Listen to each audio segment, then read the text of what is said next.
Yo, what up? It's your boy, BradWOTO. Skinniest penis. It's your boy. Is that your stage name? Skinny penis. That's my stage name. Skinniest penis. The skinniest penis. Welcome to Dustvale. I'm wide awake. I've just had an emergency G Fuel delivered to me. Thank God. Just in time. Let's have a little sip. Wide awake. All right. Welcome to the stream, everybody. How you doing? Today we're going to be playing some D&D, but we are missing a prized member in the form of HJ Tenchi. BradWOTO. He's Can we get some? I'm also not really with it. We're missing 1.5 members here. I am kind of only half here because I'm very tired. But Tenchi's not here. Can we get some Fs or some rips in the chat? God rest his soul. He was killed. He'll be back next week, hopefully. And hopefully he doesn't actually die. This will be fucking clipped, won't it? So today we're running a little flashback one shot. Because I don't like it when players have to miss out on things. I don't like playing other people's characters either. And I feel like a cleric in the middle of the desert would be useful. Just have him wander off after exposition episode would not make any sense. So literally what we do anyways. It's kind of... He did actually go wandering off. Of all the people who could wander off, it would be Arden. But at the same time, I just know something would happen. Oh, yeah. You'd get attacked by something and die. You'd be like, well, Brad fucking made us do that. If we had Arden would have been able to fucking cure wounds. Blah, blah, blah, blah. And you'd have complained and moaned. So instead, I will defend myself from your complaints by running a one-shot. But before we jump into that, let's see how everyone's doing. How's your week been? BradWOTO? Been up to? I don't even know what I've done this week. I have no idea, to be honest. You're in that same brain space as me right now, right? I've been in I don't actually think I could spell my own name. I think it's been like a really like entropic week for me. I've just been in limbo. So I actually didn't realize until yesterday that it was almost Wednesday again. I thought Wednesday was like 2 days ago. Yeah, I've done that thing this week where I've not really been sure of what day it was. There's the one good thing about like D&D and having staple shows throughout the week is it really does help me to know what day it is. Remember what day it is? Yeah. Because I'm like, oh, it was Dustvale yesterday, so today's Thursday. You know, it's Ilios later, so today is Sunday, and in that way I can work out what day it is. Without the staple shows on set days, it would probably fuck me out. Well, what have you done? I was gonna roll Arden's beauty check for him, but I can't. Oh. We don't need it. We won't see him. Well, someone in the chat asked, Brad. No one will see him. Well, you don't roll if you don't see. It still matters. It doesn't. It matters to me. How beautiful is he without us? You roll that dice. I will come to your house and cut your hands off. No, wow, threats are already being laid down. This is... this is getting intense here, folks. Yeah. What about you, Tuesday? What have you been up to? You've been cryptographering? Yeah, like I do. I've been deep into the crypto. Not sleeping a ton, so I'm a little out of it as well. But I have enjoyed our other one-offs and retro casts, so I'm looking forward to see what I'm going to get to play. Well, the last one was all about you. Imagine that. Tuesday, like the episode, that was all about her. What a surprise. Yeah. The last that really one was the best episode. It was called a lashback. That's how much of a... Yeah. Yeah, well, I guess me and you did a one-shot recently. That was super fun as well. We did a charity one-shot. Yeah. How did the meat grinder go? They it was all good died times. pretty much just constantly. They were just walking into rooms and getting killed. It was fucking beautiful. We used that cathartic for me. 10,000 table. Brad made us used use the 10,000. Yeah, they were using the 10,000 table. It was weird though because they were in a spaceship. They just didn't realize that they were D&D characters in a futuristic thing, and they couldn't work out what it was. But it was all metallic. And one of the things that happened on that fucking 1,000 table is that they rolled everything that's metallic within 60 feet becomes rubbery. So this fucking spaceship, from my perspective, just went whoop in the middle, and just started like wobbling Turn around. into rubber. And, like, because the whole fucking thing was metal, so there was just a 60-foot cube of this spaceship where they were just in like a bouncy castle. Yeah. Pretty funny for Brad. The Well, rest of us. the other thing is that Please tell me this happened in combat. No, it didn't. But it did. Oh. What it did affect was that the next room, there was like a hallway next to them, and it was a thing that I just ripped from White Plume Mountain, which is that there's this metallic fucking hallway that just heats up, like these copper walls heat up, and if you walk through it with anything metal on you, you just begin to take fire damage basically because it heats you up. But because it all went all rubbery, it just completely nullified one of my trap rooms. And so they just walked through it. But they were like stood there looking at it like, oh man, this looks scary. What's going to happen? And they just walked through it and nothing happened. They were like, oh, nothing happened, Brad. And I was like, nope. You fucking wild magic. It would have been even better if you had a trap room where it's like Indiana Jones style, little cracks in the wall with like buzzsaw blades, except they're all rubber now. So it's just like rubber pancakes just slapping them. Yeah. Like going through a car wash. Knock it off. That's where the villain gets into your head. Specific That thing was, to happen in a very specific White Plume. place. I ran White Plume on when I went on the cruise. That was the Oh, you module did? I ran them through. Yeah, so I remember that entire module. That was actually a really good module. That's meant to be like meat grindery though, isn't it? That's Yeah, what a it little is. bit. Yeah. I thought White Plume Mountain was like longer-ish. Like that's like a 5 or 6 session long thing, isn't it? Oh, it's definitely one of the longer ones. Yeah, I just like condensed it all into. You must 3 have like hours. fast-tracked them through it. Oh yeah, it was pretty much like you start here, you do this, and then like the ending. I was just like, fuck the ending. I'll just make up my own.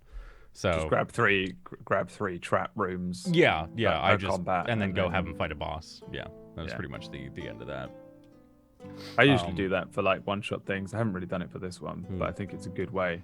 If you're running a one-shot and you're like, I don't know what to do, just go and grab like a couple of random things from a module or a bunch of modules and just throw them in and run that. It's easy. Just justify it however Just you roll want. all your traps from Tomb of Annihilation and you're good.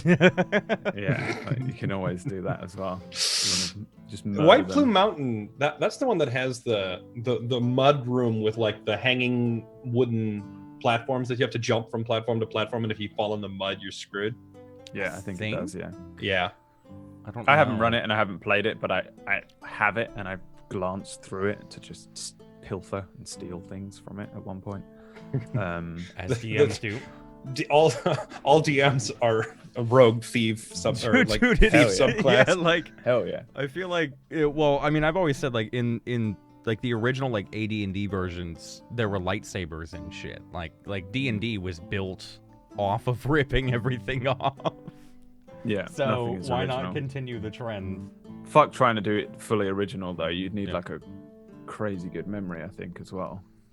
Because I whenever you like have to improv so much stuff, if you've not based it on something somewhere in your mind, you have to just it has to be fresh improv. Everything you do, I can't work like that. But I'm a stupid person. Maybe if you're not, you could run a better campaign than me. I'm sure you could. DMs out there, I believe in you. Connor, how you doing? What you been up to? Well. Apart from a little bit of voiceover here and there, I had my 2-year anniversary this past Monday Fuck yeah. Mm. Congrats. with Twitch. It was a lot of fun, a lot of chaos, a lot of madness. Yeah. You get drunk and dress up like a girl. That's just you, Brad. It's just you, buddy. Yeah, you're alone. Jesse does it. Yep. Jesse I does it mean, too. actually, Jesse did it once. Jesse, the one- Jessica does it. Yes. I did once. I did what now? Jessica? Sorry. Not the I got second? distracted. Oh no, you've done Jessica 2 times, right? No, I've only done that once. Okay. I That got didn't distracted. come out right, Jay. That really didn't come out right. Yeah. I've done her how many times? Yeah, that's a great question. How many times have you done Jessica? No, sorry, I got distracted by a message popping up on my other monitor right when you started that, so it's like, wait, what did I do? How'd that Someone get actually run? sent me a clip of Jesse playing Doki Doki, Oh my god. and I was really disappointed that you didn't do a female laugh. That. I was That was like- expecting you that to was do the it like one- attempted a female laugh. I was like, oh, Dude. what is this? That was the And I one tried part. and- That was the one part that I was just like, no. if you guys didn't see any of me playing that game, I voice acted, not really voice acted the characters, but like sort of like added enough differentiation that you could tell which character I was doing. But whenever it came to them laughing or giggling, I would just cut back to my own voice going female laughter and then move on with reading it. And my chat was like, you need to do the schoolgirl giggle, and I was like, I'm not going to. God. So I started just announcing schoolgirl giggle whenever it came to that in the caption instead of voice acting it. It's like I can't. I'm not. I think when I was doing it, I was doing with Vio, we were doing the co-cast, and she took over Monica, and she would halfway through, Helga would come out, and she would just do a Russian accent, and then it would switch into a German accent. So I think for some lines, I just started mimicking it and replacing entire voice lines with the fucking I would just go, and then she would go back to Helga. But when we started Doki Doki, I used a robot voice for Monica, and I didn't realize like how topical that was until the very ending. That game fucked me up, dude. That whole game fucked me up. Yeah, I don't want to say too much due to I don't want to say too much because of spoilers, but I will say that there's one major twist that occurs in the game that's like the biggest shocker twist of the whole game. Yeah. And that particular moment to me lost a lot of its impact because they also introduced some meta stuff to the game at that point. Or basically they throw a puzzle at you. They throw a puzzle at you at the same time they throw this emotional shocker at you. And the way my brain works is just like, oh crap, my heart is broken. Hey, look, a puzzle. And so I just immediately like started solving the puzzle. So I felt like the emotional impact was essentially cut short by the fact that it gives you a puzzle to work on at the same time. Have you streamed it, Brad? No, I've had the whole thing butchered and ruined by editing it and seeing shit. Yeah, I guess. It's just ruined. There's a lot of things that I get spoiled for me because I edit it before I watch it or play it or whatever. And that was one of them. So I was like, well, this is ruined. I'm playing that anymore. I'll let everyone else enjoy it. I don't know if I even would have done though. I don't know.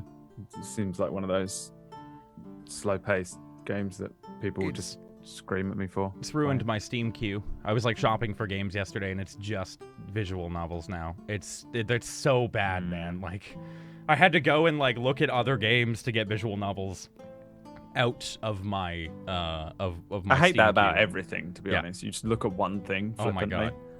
Like you go on YouTube, Emma comes in and she's like, "You have to see this one makeup artist thing," and I'm like, "All right." She puts it on, leaves, and then my whole feed is just like, Yep. you know, how to contour it like a boss. I did that Slay, bitch. with Amazon. I'm like, great. I was shopping on Amazon last night for like Tupperware, and it was just like, you might also like this.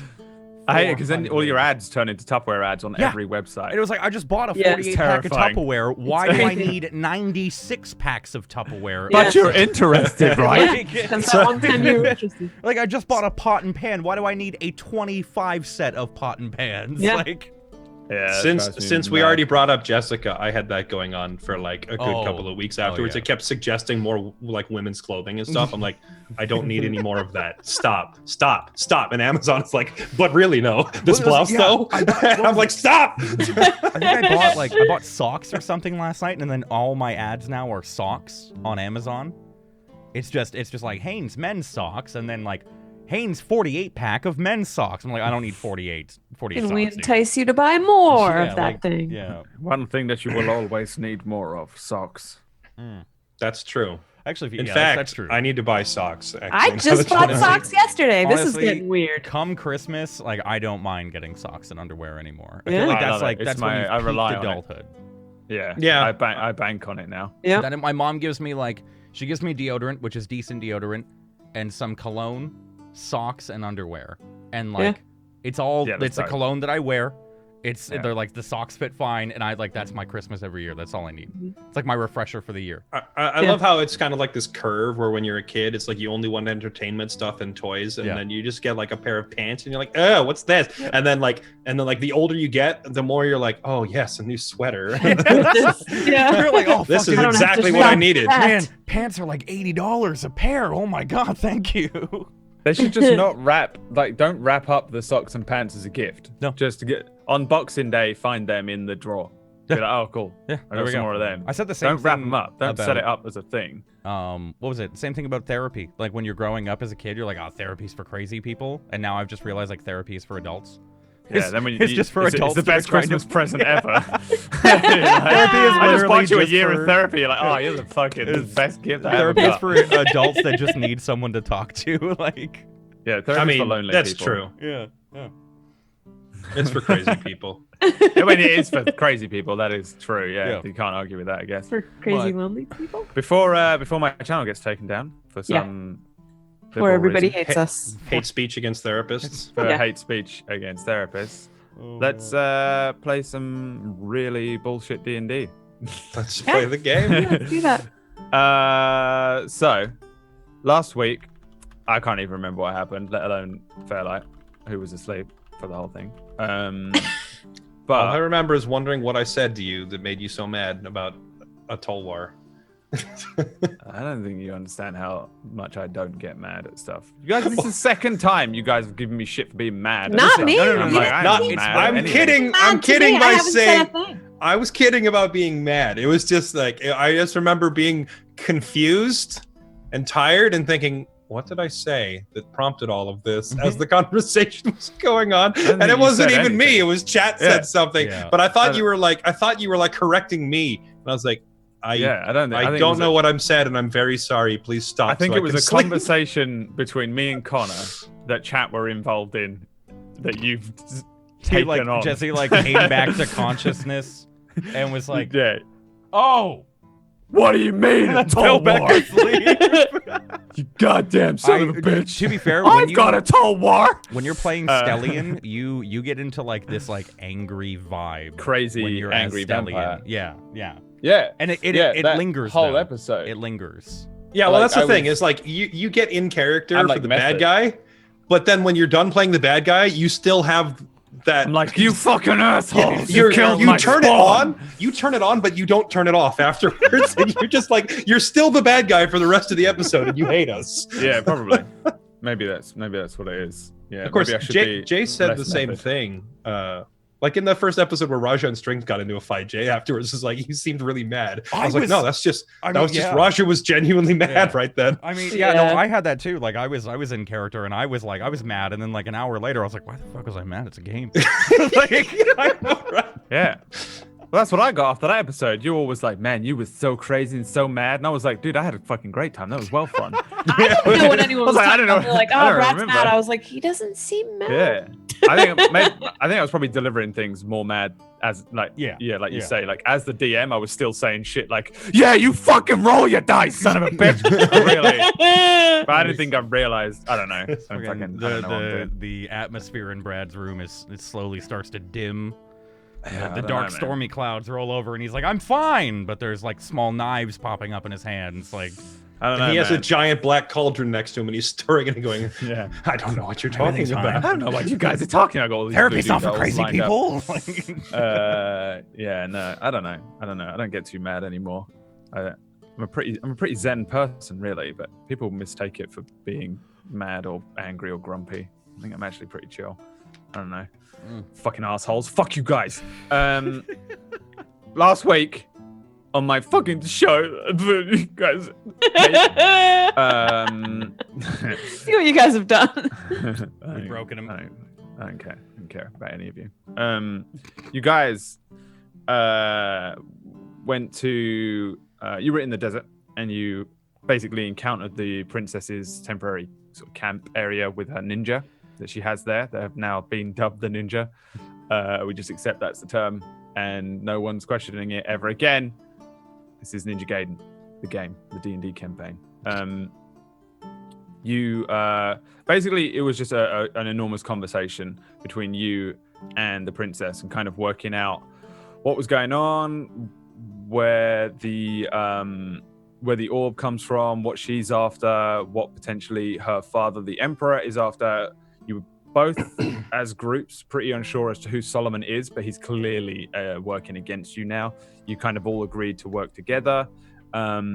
It came down to essentially, you came up with a plan somewhat to Interact take the armor and the orb to Dreadtusk, which is the site where the orb was made, and you were going to destroy it so that it doesn't fall into the hands of one of these evil people.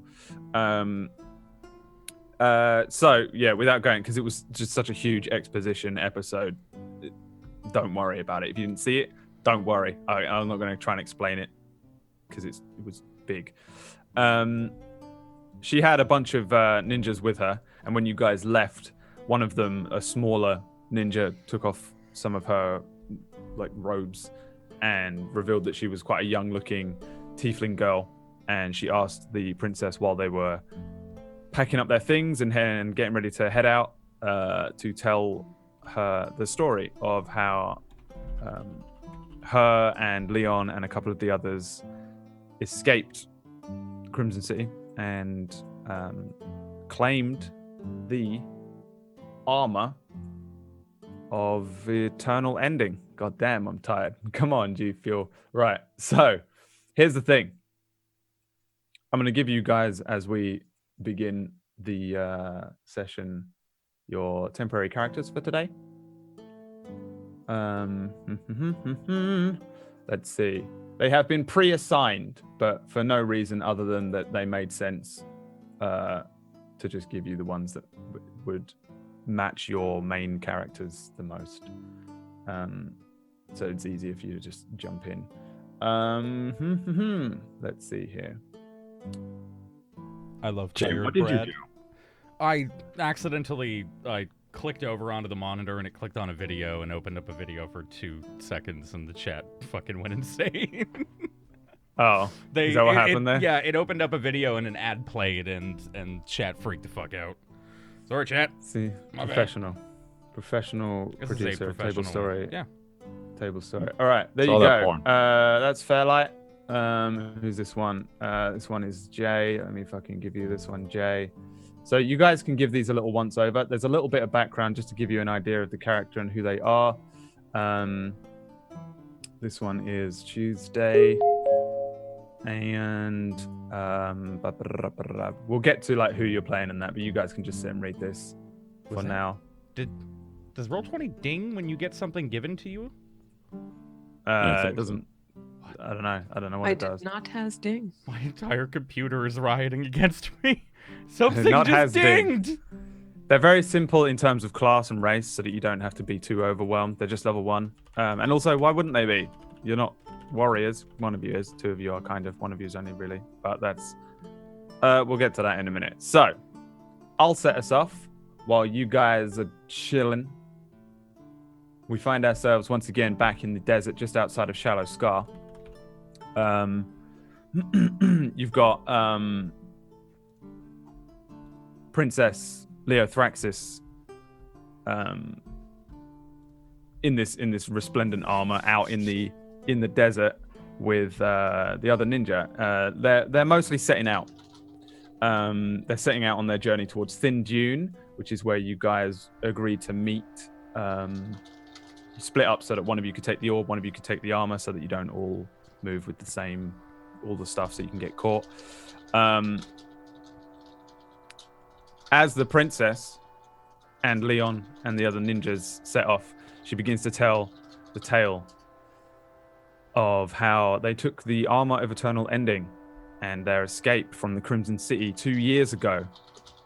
She sort of looks down to this young tiefling girl called Kozus, their little newest companion, and says, my friends and I had barely escaped the palace, and we had gathered by moonlight at Feely's house, and we had a plan. Somewhat.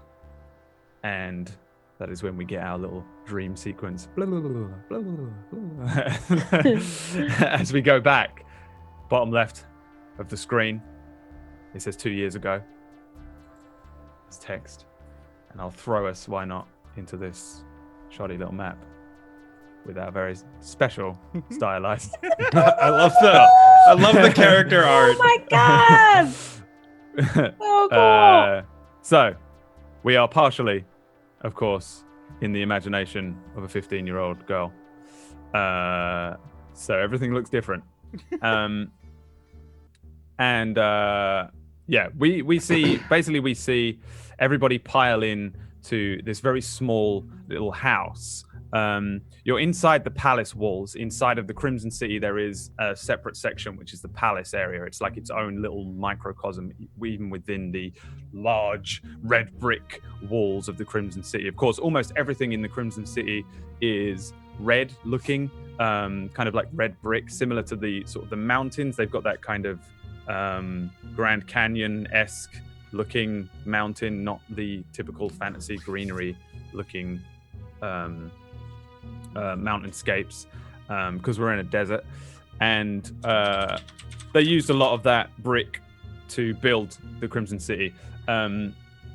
It's sometimes called sort of the City of Blood because of all the insane amounts of corruption, but on the surface it's because it's very red looking.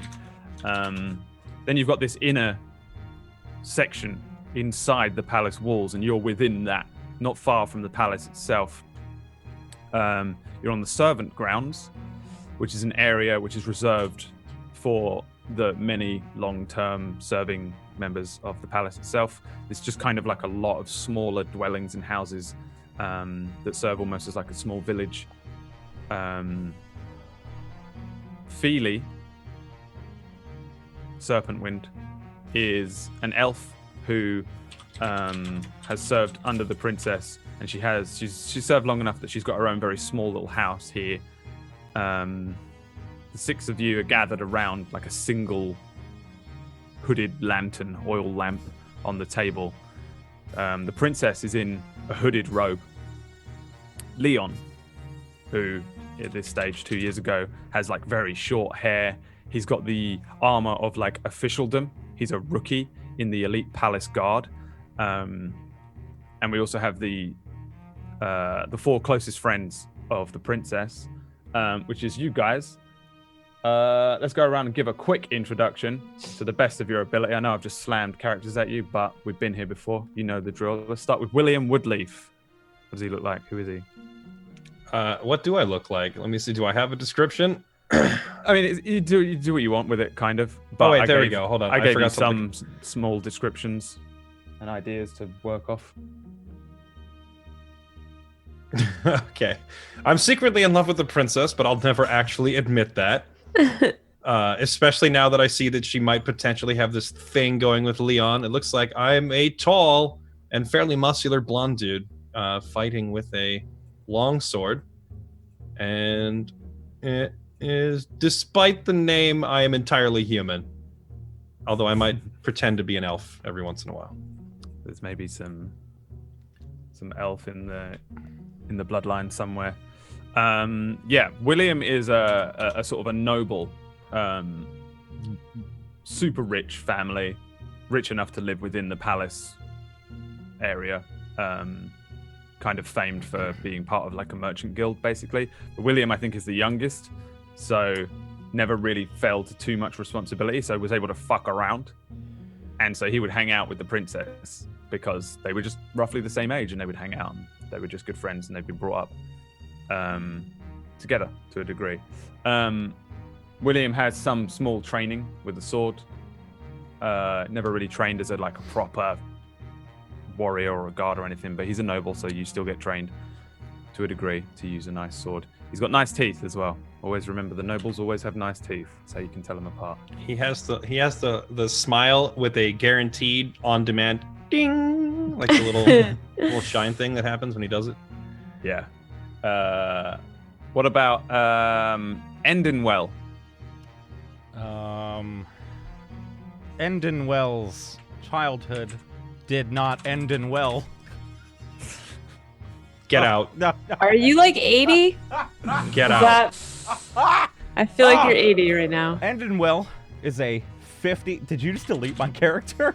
Oh, Me? No. Endinwell is a 51-year-old. I want to say half elf bard, whose mother died young, and father left him to pursue his dream, being a famed bard. This is basically Food Wars, but D&D edition. Really? Yeah. Yeah, use that. Go.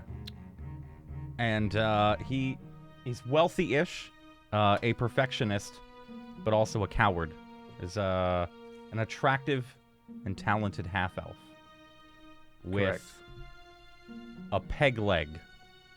Oh, all right. Okay. Yeah. Yeah. Add that. No, Sure. has a peg leg, and Yeah. one eye Cool. from a vicious cat attack.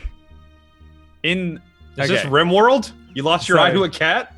So we transition now back to the future, where Leon walks over and says, "What?" And the princess says, "Well, I've got to spice it up somehow." Peg leg. And they look over at one of the ninja who's walking around fine with no limp. She knows he's not got a peg leg. And then we transition back. Well, now we know at least one of us lives through the story. Yeah, cool. So, yeah, you guys are all relatively old. You guys are all adults, and you've been living the life of sort of nobles or whatever you've been doing. You've been living your lives for a pretty long time. In terms of the princess, she came to this revelation about her father pretty late in life. Yeah, you guys you're not like a bunch of kids. This isn't like, oh my god, when we escaped when we were kids and everything changed. This is very recent. You're all very well established adults in your careers and lives. Let's see here. Who's next? Feely. Go on. So, since we're no longer in the desert and we're now in this, we're now in this tavern or whatever. Yeah. Nice. There you go. That's where they are. Sick. Feely lives in a sort of tavern now. Yeah. Feely. Who do So- we see in Feely? I will be playing Feely Serpentwind, who is a wood elf monk. She is a maid and has been trained to be a maid because she was rescued as a baby from a surrounding village and given to the palace as a serving girl. She's clumsy by nature, and she once spilled a large bucket of soapy water on a carpet in one of the rooms outside of the princess's chambers and thought that she was going to be in big trouble, but instead she ended up laughing with the princess about it. So they've become very good friends over the years, and I respect the princess more than anyone else. And I like her so much that I actually tried to mimic her pattern of speech and her demeanor. I wield a broom. You're a monk, Right, but really you're just I'm a really good with a maid. broom. but I'm just really adept at whacking people with my broom. So yeah, that's Feely. Oh, and I am 39 years of age and about middle height, brown hair, tan skin, hazel eyes. Yeah, you're also in a maid outfit. And I'm in a maid outfit that is a little bit too sexy. It's a little bit too sexy. Wait, is this like the classic, like black and white French maid type outfit, or is this more like the fantasy medieval kind of a? This is one of those like a horrific- Skyrim maid. Little too much cleavage, I feel, and probably cinched very tightly below that. It's one of those horrific like anime maid outfits. Oh dear. That's amazing. Because there is an actual patriarchy, and I'm just trying to motivate you guys. Yeah. To. It'll motivate Jay. Jay will want to save the world now and remove the corruption from Dustvale. I did it. He's too tired to he'll think- save the world. He'll think of it. He'll think of it by the end. It'll be the I'm final actually- thing he I'm says as actually he a pretty strikes big down the final boss. I'm a pretty big fan of these maid outfits. I say we leave society the way it is. And then, last but not least, Peyton. Who do we see? What do we got? Well, Peyton is a red-headed archer, born into mild nobility. His prowess with a bow saw him placed in the elite guard rather early. Peyton was more than okay with this, but spends a lot of his time with his friends. Cool. He's basically a snob. Yeah, well, you all are, really. Well, actually, Feely's probably not. But you're all rich nobility types. Yeah, Peyton and William are good friends with the princess in the same kind of way, in that they were brought up together.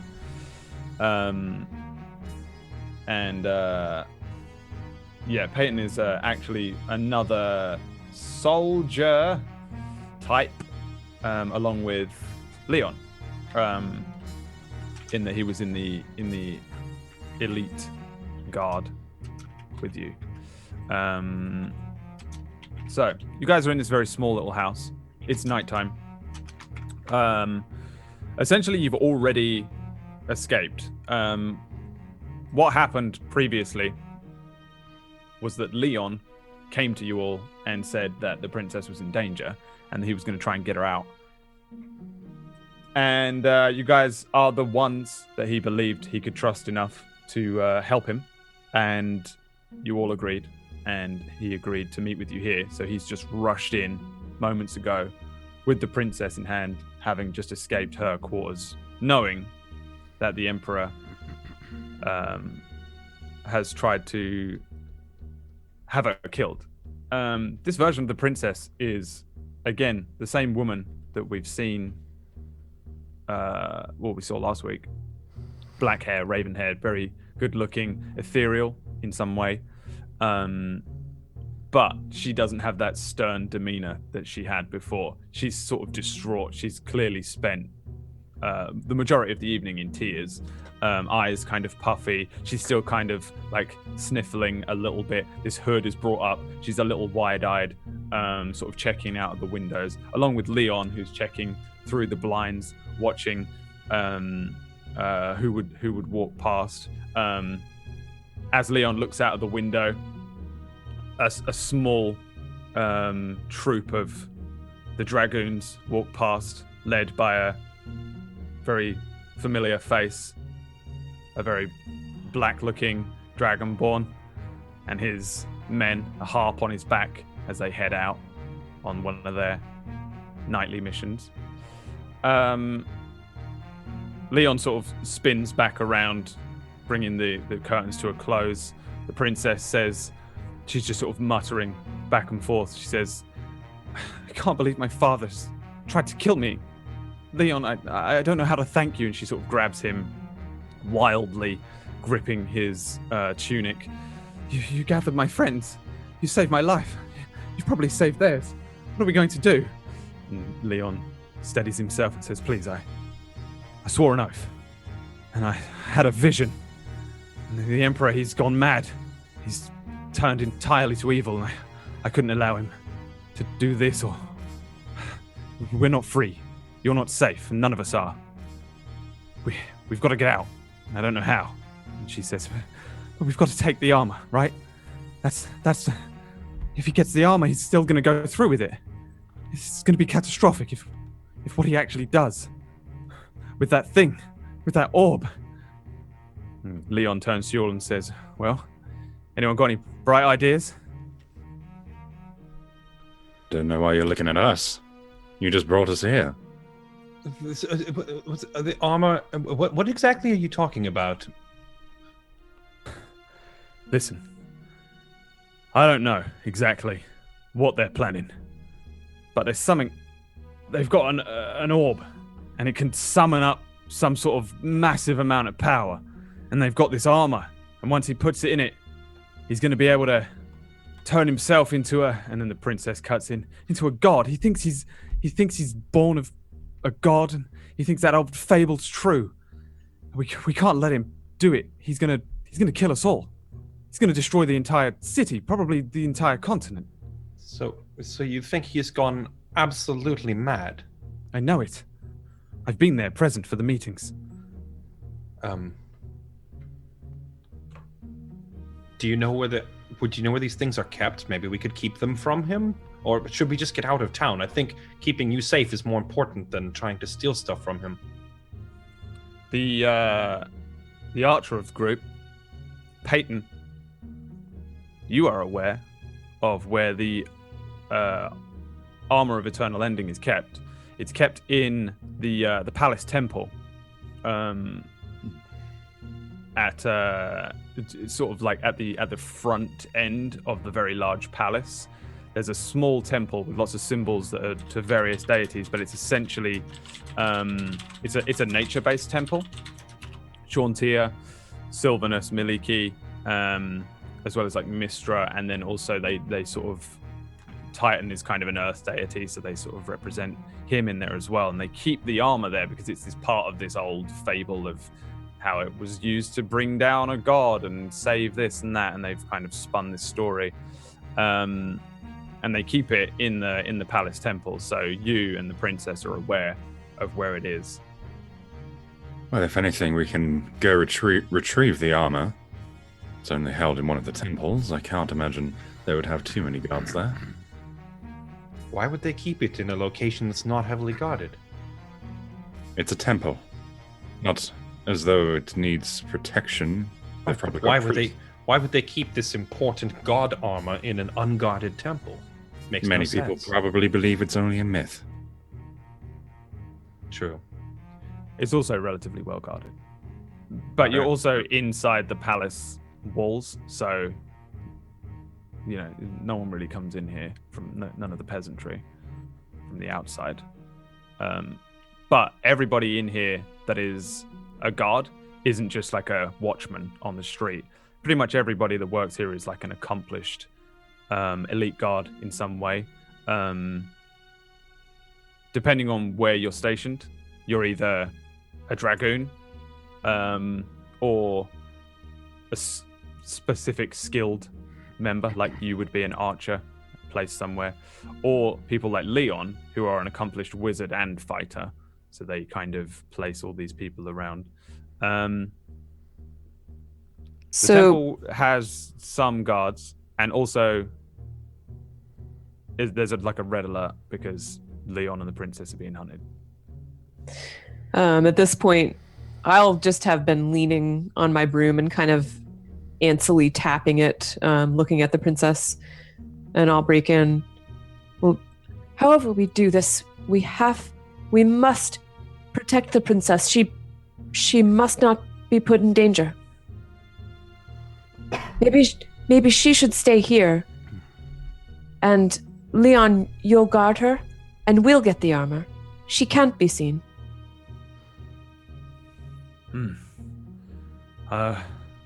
Well, do you think they'll come and check this place? I figured that it'd be the last place they check. Some serving girl, you know? I kind of look a little cross at him, some serving girl. No offense, but, you know, they're going to check William's house. They're going to check Peyton's house. They're going to check Endenwell. They better not check my house. Our friendship is widely known. Your friendship is widely known, but your accommodations are, no offense, subpar. They would most likely expect her to be hiding in one of our large establishments, and they'll go search them first. But eventually, they will likely comb each house one by one until they find her. So if we could... And what if they decide to go to the most not obvious place? Well, then we'd better hope they're not that smart. Well, I've thought of it, and I've only been working in the elite guard for a little while. I actually don't really know you guys that well. Kind of take insult to that. Well, you know. But you do take insult to just about everything, though. Can you blame me? Let's not get into that right now. Regardless, we have to figure out how to protect the princess, get this armor, and then what? Okay. My family owns a clothing store that's not too far from here. We could get disguises. I can simply mark it off as a shipment, lose the paperwork somewhere, change our appearances. That would make it harder to track us down. But how are we going to get into the temple and take the armor if it's guarded? I kind of turn and look at Feely. Well, so you'll find me pondering. Well, I do know the guards' schedules, and I suppose... More importantly, you may know one of the girls who cleans the place. Well, I do. Several, in fact. I think we have our way in. Once Right. you- Maybe But still, the princess just must remain here. okay. We must act quickly, Princess. You should stay here. We cannot have you seen. The rest of us, we can perhaps go unnoticed. Granted, they'll be suspicious of us, but as long as we're not in your company, we'll probably not be arrested, and we can go obtain disguises and then retrieve the armor and come back here. But we must be quick about it before they come search this place. It's only a matter of time. They're going to go most likely comb William or Peyton's and my own houses from top to bottom. The princess. Do you have a basement here, perhaps, that she could hide in? I was just wondering that. Do I have a basement in this home? You have an access to the sewer. Oh.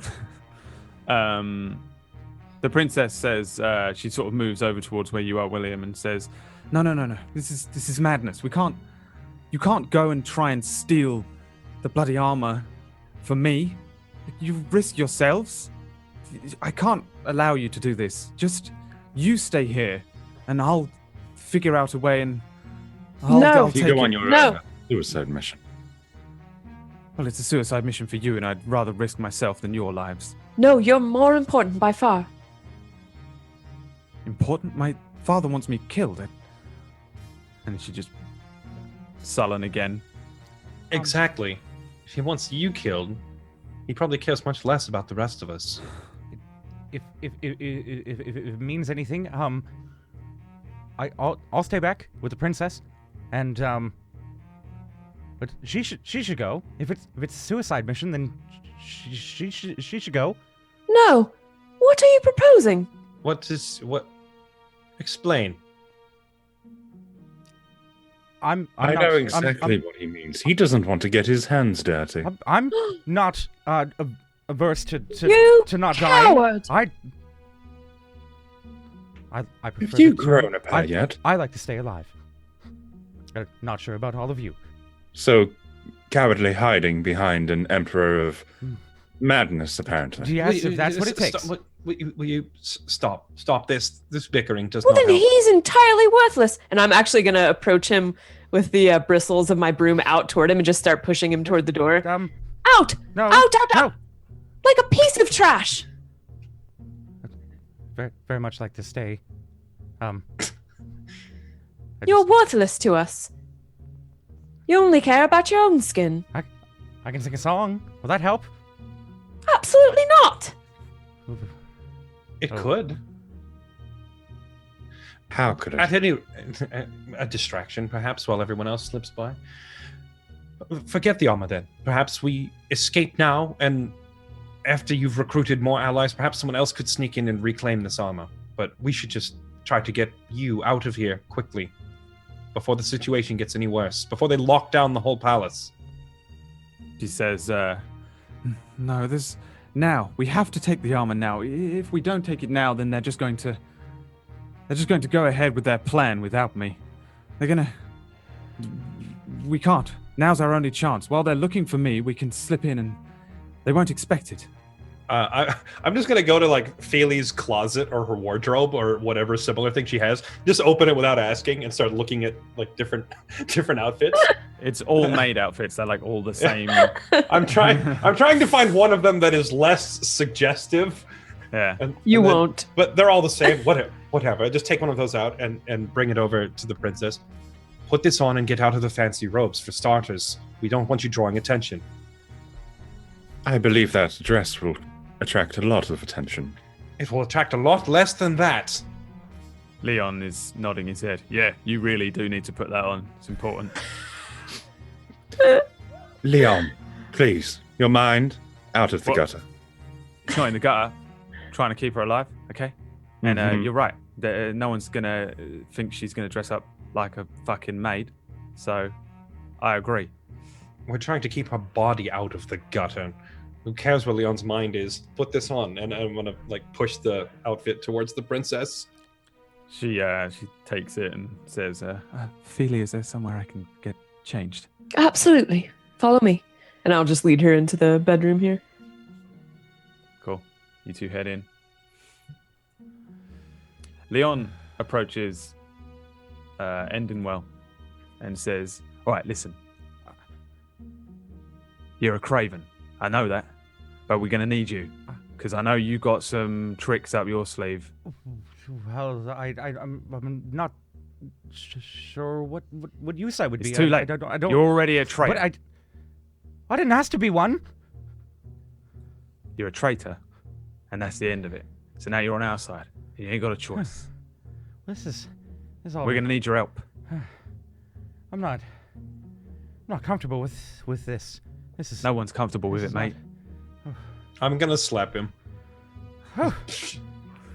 Snap out of it. This is reality. You can't just wish it was some other way. We are in this, whether we like it or not. Maybe a song. Maybe a song for the guards. That'll make them go away, right? Well, you've got songs. Can he make people go away? That's a pretty good spell. A magic song, I hope. I can't. One even that do makes yet. people run. But because I promise, just singing badly will not be enough. Maybe it would be enough to get them to kill him. That's not nice. I'm just trying to look out for my own skin. I have a legacy. My father's legacy. I have to pass it on. My grandfather's legacy is a thing as well. I'm turning my back on my family and this empire. Well, then you shouldn't be so quick to throw it away. Edenwell, make your choice. It seems it's already been made for me. Just show me who to. Do I have to hit them? With your arms? Don't you know some magic tricks? Just use it to distract them. That should be good enough. Right. I can do Peyton that. and I can do the hitting if it comes to that. That's easy enough. We can keep you alive, all right? We're just going to need a couple of your tricks at some point, and then we're going to get out of the city, we'll be scot-free, and we'll work it all out later. Not very, very good at hitting people. I cut my thumb last week on a knife. For example, cutting an apple. Right, we get the picture. Don't give him a knife. The princess walks out in her extremely revealing maid's outfit, and Immediately, to the Peyton room. covers Leon's eyes. It's by far the most ridiculous thing you've ever seen. 'Cause she's insanely attractive anyway, so this is just insane. As we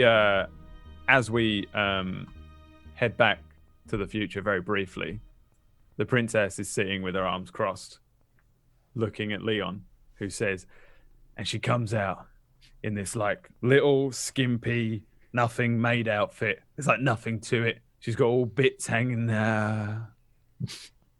All right. Well, okay. She didn't wear the maid's outfit, but can we just pretend that you did for the story? All right. Okay. Yeah. Anyway, what happened next will shock you. And we head back to the past. She heads out and kind of awkwardly covers herself and says, well, I don't believe I've ever worn so little in all my life in public. How do you work like this, Feely? This is absolutely It's awful. actually quite comfortable. I suppose you can swing a broom a little easier. Always Yes. swing something. What if we dress as priests? The I'm sorry, theater. what? The theater. The theater downtown. My family provides all of the costumes and all of the clothing and accessories for all of the grand shows. Perhaps, I'm sure there'll be religious garb laying around. We could dress as priests and simply walk into the temple. Yeah, but what if we get caught? And what if we're found? And what if they ask us questions for the initiation? Or what if they realize we're not priests? And then she's caught, and we're found out, and we're jailed and locked up and killed, or worse, or not Are fed. we really going to how- take him with us? How many priests are employed at this temple? And is there do they like come and go? Is there a large number of them, or is there just like 2 or 3 specific priests that everyone would know? There's 2 or 3 specific priests everyone know, but there's a lot of handmaidens that wear like big white robes that are very large. They cover your entire body. You can barely make out like fingertips and maybe the edge of a face. Like acolytes, disciples, if you will. Yeah, they are known as the maidens, I think. Let me just see what. Are there any say. major known religious holidays upcoming? Christmas, no. No. Yeah, there are the maidens. There's not really any male acolytes that go and work in this temple, but it does have a very specific set of acolytes known as the maidens, and they're just called maiden whatever your name is, right? There's not any males though. No. Okay. But the robes are very big and thick. Well, we could try passing as women and just let these two do all the talking. Okay, I've got an idea. We can go to my family's apparel collection. We have a giant warehouse, tons of clothing. We provide all of the disguises or not disguises. We provide all of the costumes and makeup, etc. for the theater. We could disguise ourselves as maidens, the disciples, and simply just walk in because no one's going to bother a disciple. And if it does come down to talking, let these two speak. The rest of us remain silent. Right. That Feely, could work. Yes. I don't suppose you have a gag Gag? to be able to shut up Endenwall. I feel if the guards are nearby, he will spit his tongue out. I'll be fine. I can bite my tongue. Bite it right now. Let's not dally around. Time is very limited. The longer we sit here discussing, the less time we have to explore and get in there and get out. Ooh, wait. How are we going to get there? Without being seen? We're just going to doesn't the princess know wander the down way? the street? Well, We all there know is. the way. There is. We could use the sewers. That might make the problem worse if we come out smelling like sewage and filth. I do not rather. I'd We'd rather just not. have to replace our footwear. And our stomachs. I suppose we could get more boots at the warehouse as well. Is there an exit? I've never been in the sewers. Do you know? Well, I'm not well acquainted, but we can get into them from here. And I'll gesture to the police, presumably under some spare rug that we can access. Well, if we get into it, I'm more worried about how we're getting out of it and where we will exit it at. Who knows how long Before we settle on Do we have this, much of a choice? isn't there any secret passages, princess? Secret passages in Feely's house? I'm afraid No, this is I the mean first in time the- I've ever... In the entire kingdom, being able to Secret skip passages. behind. Oh, well, I don't know. Do you think so? I can't imagine there wouldn't be. What if there was an assassination attempt on your father? There would have to be ways to get him out. Well, wouldn't that also be ways to get in? Depends on if they know about it. If there are secret passageways in the palace, then nobody's told me. I have been quite cloistered away for most of my life, of course.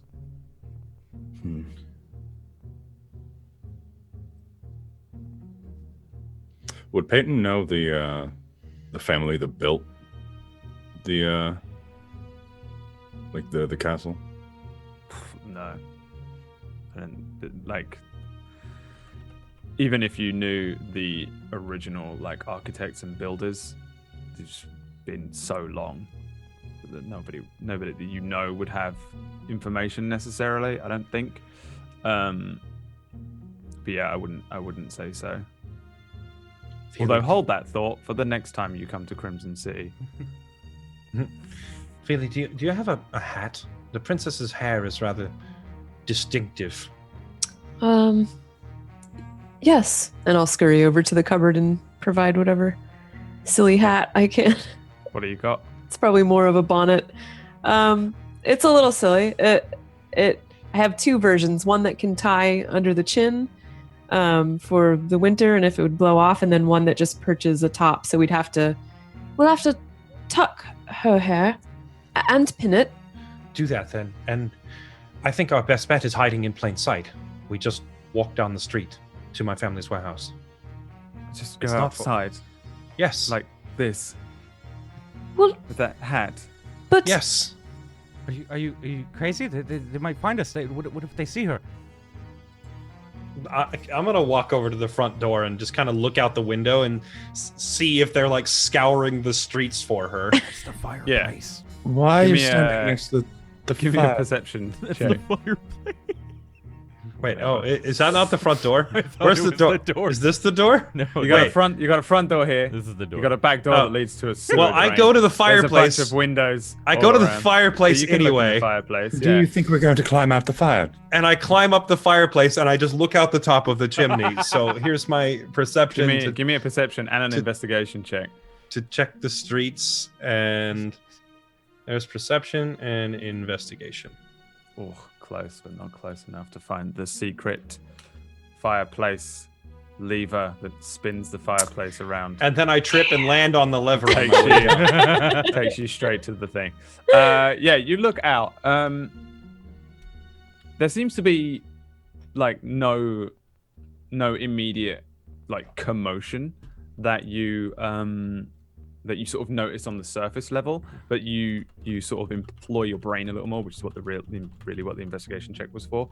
You start noticing that the guards look a little more alert than usual. There are a couple of dragonborn that appear to be dragoons that are pacing the area, each one with a torch in hand. They don't always employ torches. There are lots of sconces around the palace area where they light them at night, and the roads are nicely lit, and you've got these cobblestone walkways and things. There's even greenery and trees and stuff here. They have like druids that tend to beautiful shrubbery and things. These guys are walking around with torches, and they seem to be very specifically looking at people as they walk past. You see two dragoons that are pacing up and down the main walkway that leads up to the palace. You have a little small village here, and then you have this large road that leads up to this large redstone palace.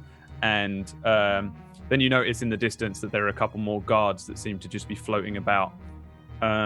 They seem a little more active and a little more intently looking about. It does seem like they're looking around. I will not climb down from the chimney because I'm not actually up there, but I'll come walking back over from this window and say, never mind that then. They are clearly searching for her. They're just not making a giant commotion of it yet. They're not walking down the streets, but they're definitely looking. Edinwell, Yes. do you not have a magic trick to change someone's face? No. Why would I need that? I don't know. Just I- asking. I know you have your I can. tricks. No. Okay. Well, I let me try something. I'm gonna go over to where I take my shoes off when I come home, and just gather up a little bit of mud and dip my fingers in some water and just start working on her face and just making her look not like obscenely dirty, but as if she's been working for the day and has dust and a bit of grime on her.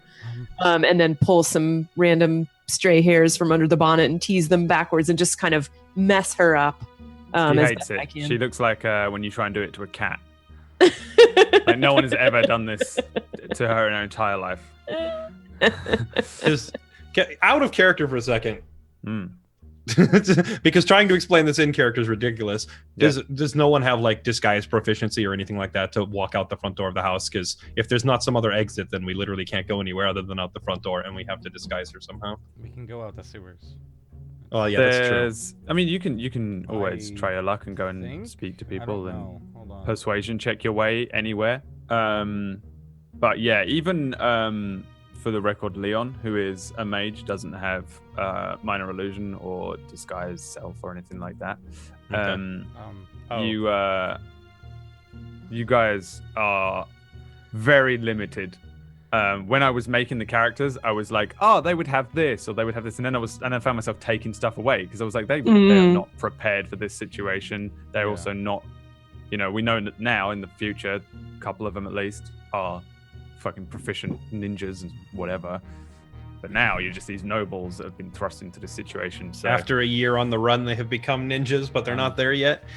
Yeah, that kind of thing. Can I So should we just sneak over to the sewer door? Yeah, should we just take the sewer then and be done with it? It sounds like that's the way. It sounds like that's the way we're supposed to go for the one shot anyway. I don't want to spend an hour discussing where we go and then run out of time and not be able to finish it.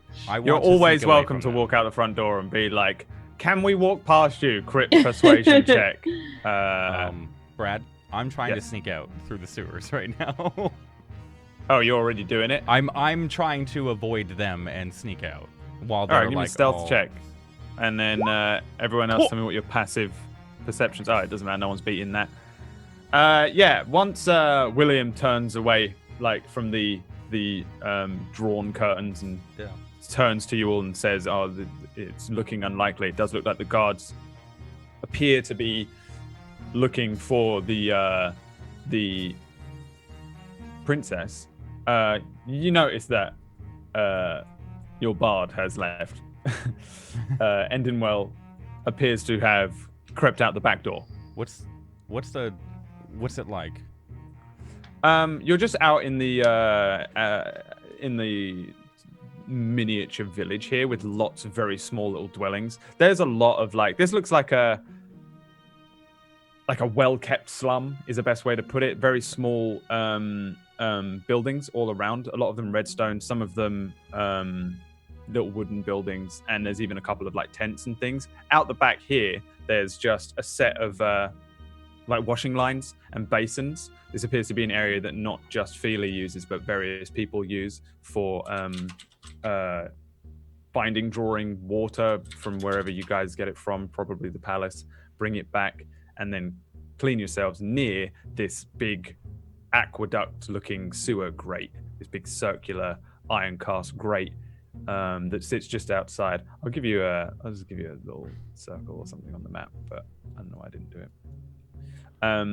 So yeah, it's a pretty well concealed area in terms of stuff. There's nobody here.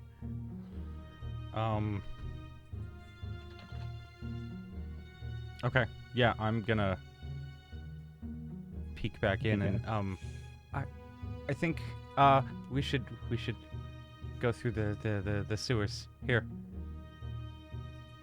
So how did you? Were you trying to leave without us? Are you going with us then? Yes.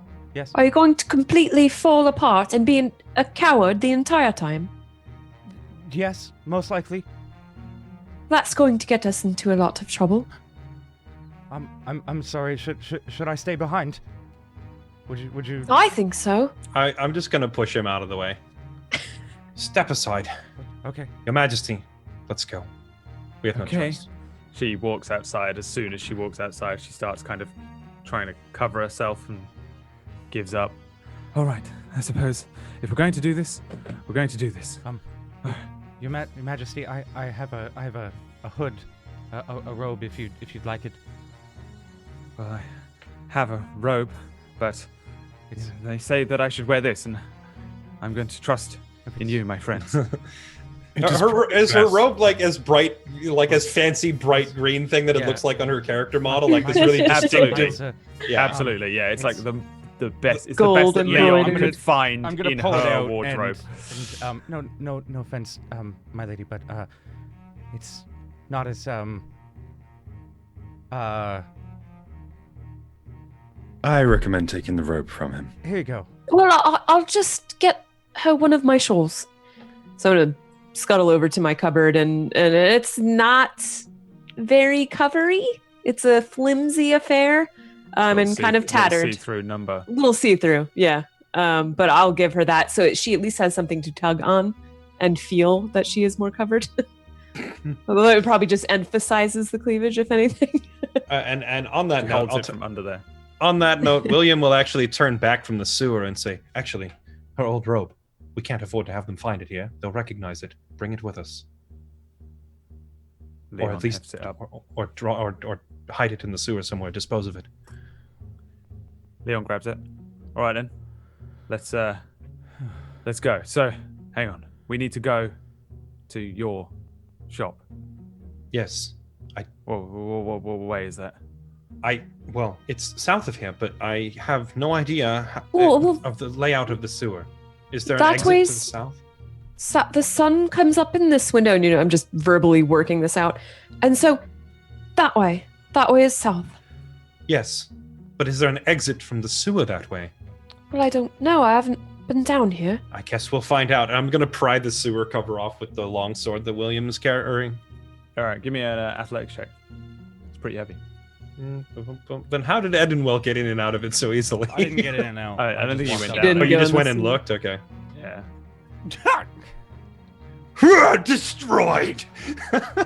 Yeah, one arm. Boom. Yeah, Down very here. easily prise the grate up, and there's a very dirty, damp, moldy-looking iron ladder that leads down into a dripping sewer system. Do we really have to go down there? I'll just look at him as he says that and then just jump down. Yeah, Um, heading in, everybody. I'll go in last, tentatively. Cool. Yeah, Leon sort of goes to help the princess, but she just, I'll do it. I can climb a ladder. Ugh. I turn to Leon and, you know you're going to owe me new boots once we're out of here. Yeah, well, you're the rich one. Maybe you should buy me Yes. some boots. Just because I'm helping doesn't mean I should pay for everything. Well, what about if we swap boots? I don't think your feet can fit in my boots. All right, and I can make it work. They're nice boots. They're nice boots. Yeah, they're very nice. I do not wish to get poo on them. Yeah, I'm not really looking forward to that. Have you been down here before? I've not been down here before. It's the sewers. I do not even dare think of the place, let alone go down there. Yeah, all right, listen. I'm gonna hold my breath. Let's do it. All right, here we go. He starts climbing down. Feely, climbing in. Already in. And I have a little dust cloth that I carry with me, and I'm holding that over my nose and mouth. Yes, and then Endinwell jumps in last, heads down. I assume, or are you running away? I'm going. I haven't actually gone down there yet. I'm waiting for Endenwell. You first. No, I insist. Best to have an archer at the back, right? Yes, you're right. Of course. Also, you'll probably clean the ladder a little, so I would greatly appreciate that. Yeah, I guess I'll head down. Cool. You each head down into the sewers, and the smell of shit is the first and most obvious thing. As you step down this ladder into a dripping, large sewer system. And that's where we're going to go to our first break. We left the house! Oh shit! Yay! We actually moved somewhere. All right, guys, we'll be back 3 to 5. See you guys soon.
welcome back to the Dusting Vales.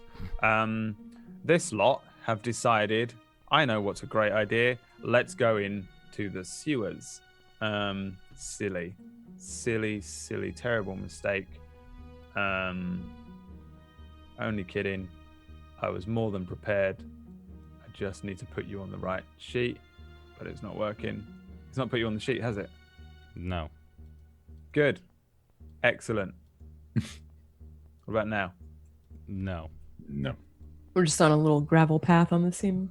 I'm just Tile. hiding Oh, well. behind. All right. Well, I Tuesday's guess you character. don't get to go into the sewers then. Fuck after the all of that. sewers. Restart. There we go. There you go. You're in the sewers now, motherfuckers. Oh, nice. Oi. So, you guys jump down into this like large sewer system. You find at the center, you find yourselves like you're stood immediately in just moldy, horrible water. But the majority of the aqueduct sits in the center of a pathway that runs around the actual filthy water, the shit, piss, whatever else horrors can be found in a sort of medieval aqueduct. The water's running very slowly. It's running south, hang on, down, away, this way. There you go. You've got a circular area here. There is exits on almost every side, but behind you is an enormous, like, locked gate. There's a big chain wrapped around the center with a big, thick iron padlock. There are 3 other exits, left, right, and downwards. And of course the ladder behind you. There's nobody else here. There doesn't appear to be anything else here. Though the water at the center does look relatively deep. It doesn't look like one of these very shallow, like 1 foot deep aqueducts. It looks like it's a few feet at least. And then at the center of this circle, it seems to be like very, very dark. Like it could be a very deep well like area. What do you guys want to do? What races is everybody? Half elf. I Yeah. am So a wood yes, elf. I have dark vision. Gotcha. Yeah, I'm just wondering who can see. Yeah. I guess William will probably call Feely up. Feely, you can see down here, right? Quite well. Okay. What's in this room? I can barely see my hand in front of my face. Does anyone have a torch?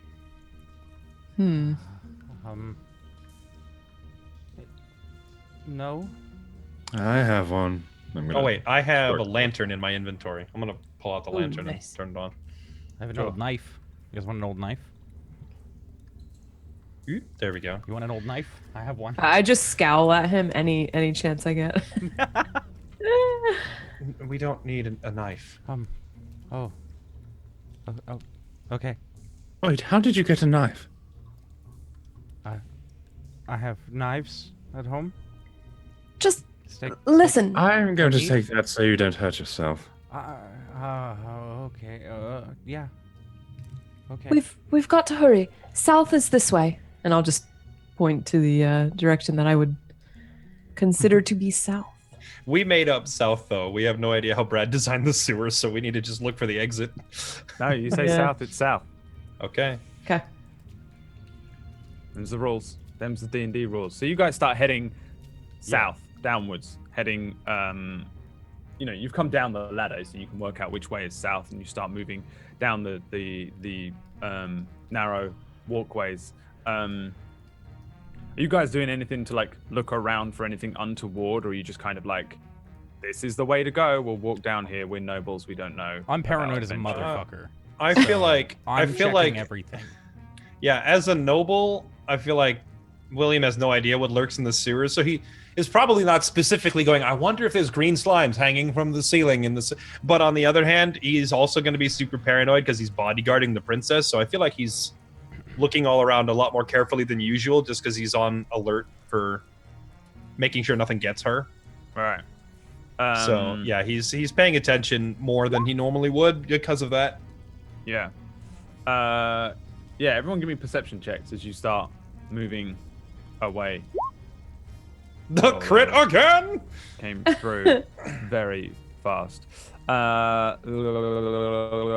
So you guys are moving southwards, and once you sort of come into this first, or out of this first chamber and into this kind of hallway, I would say that, William, you notice something shift under the water. Something kind of bubbles and raises a little, breaks the surface tension a little, and then disappears and kind of swims away.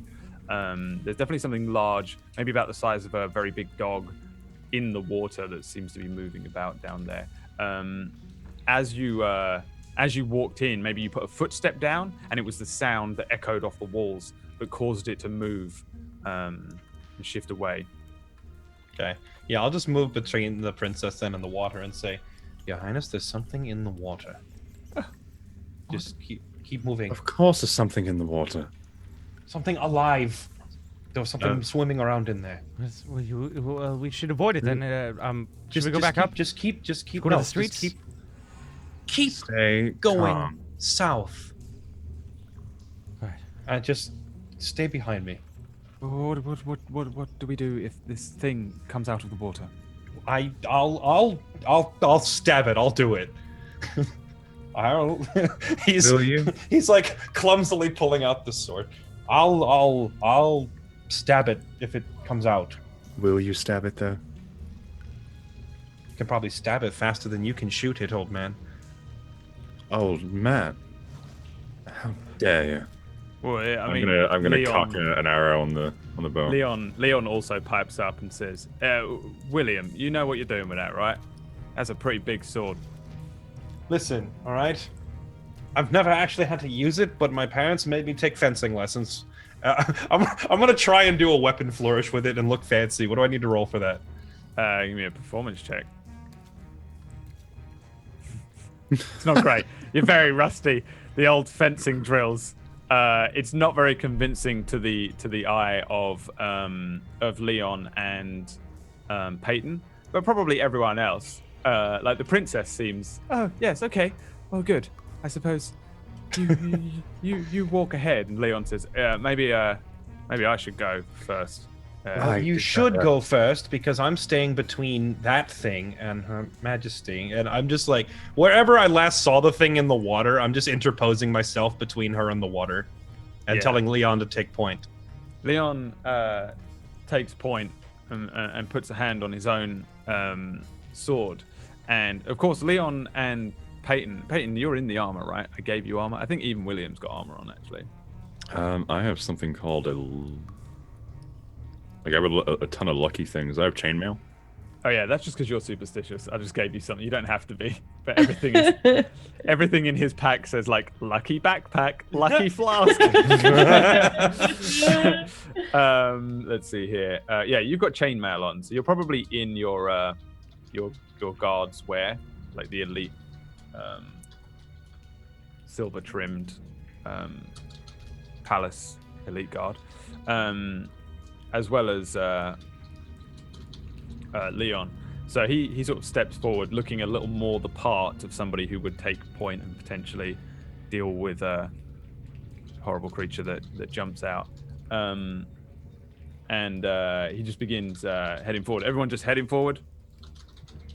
Carry on. Heading forward. And I need you to pop me my sheet again. For some reason, Roll20 crashed. Yeah, you should be able to see them underneath your normal character sheets. There's one that just says ninja. There's I see it. Thank you. Folder that says ninja. You're not technically ninja, but I don't think. But I kind of am. Yeah, I wasn't really sure what I was doing when I first made it. Give me a break. So everyone's just heading forward, moving down the hallway. As you guys step forward, including Leon and the princess, the boot falls, the slapping of the boots on the water.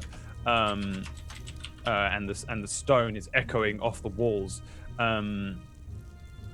I would say, William, give me another perception check, since you're like extra hyper vigilant.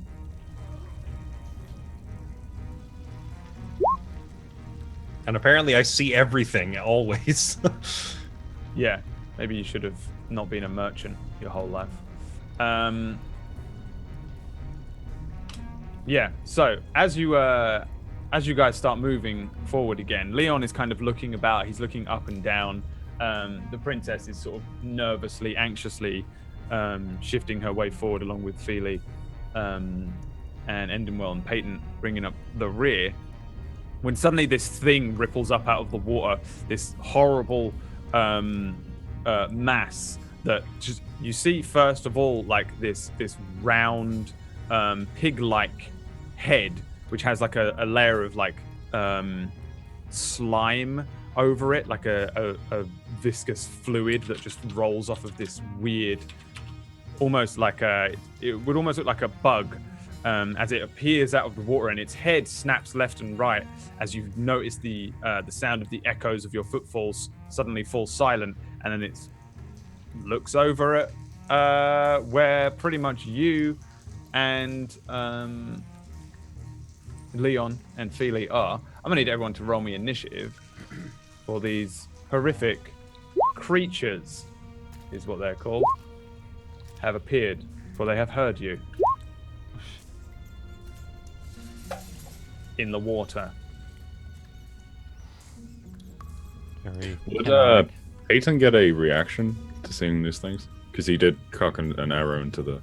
As soon as the thing starts coming up, since William saw them, he's just going to say, "Here they come," and pull out the sword. Or he's already got the sword out. It's awkward. He'll like hold it forward, like, "I'll use it. I'll really use it." Yeah, sure. Yeah, you guys now have these horrible things in front of you. The princess recoils in fear and is completely unable to fight.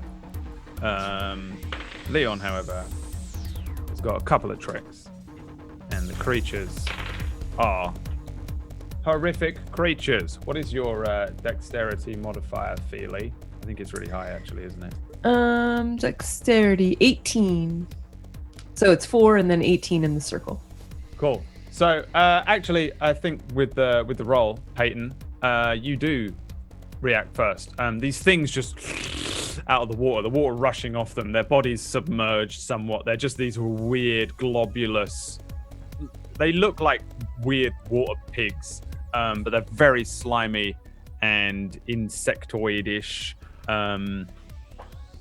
And yeah, they immediately like let out with these weird like Zoidberg like mouth with these little horrible tentacle things. I don't know what they're called, feelery things. As they seem to notice where you are, immediately launching for Leon and William at first. What do you do? Yeah, I'm just gonna shoot this one up here. All right, give me that Already did. attack roll. Hey, that's a hit. 7 damage. Nice. So this thing just lets out this horrible noise as the water's rushing off of it before immediately an arrow straight into this thing's like shoulder, neck, globulous area.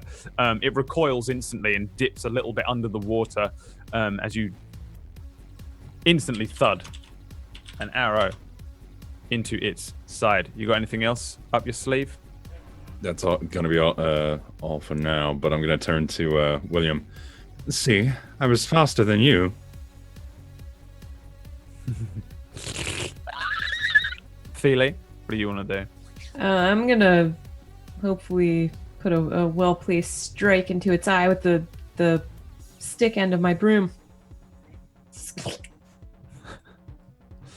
Oh, actually, I need to roll for the princess, even though she doesn't do anything.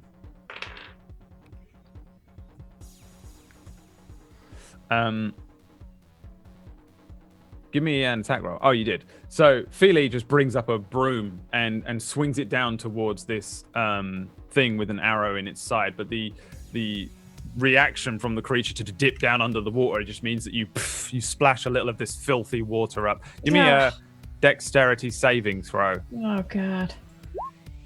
Nice. This shitty water launches up over your head and you duck down as it hits the wall. An actual piece of feces strikes the wall, probably on the very end of your broom. Can you do anything else? Level 1s probably can't do much on a bonus. Nope. The creature in front of Leon, you see, suddenly jumps up onto the side and begins swiping at Leon as he avoids to the best of his ability, which is not good. This was his first day. He is truly Leon S. Kennedy. Damn. All right, so Leon takes 12 slashing damage from this creature as it just starts beating and slicing at him, and he's trying to defend himself. Oh, fuck, what the fuck is that?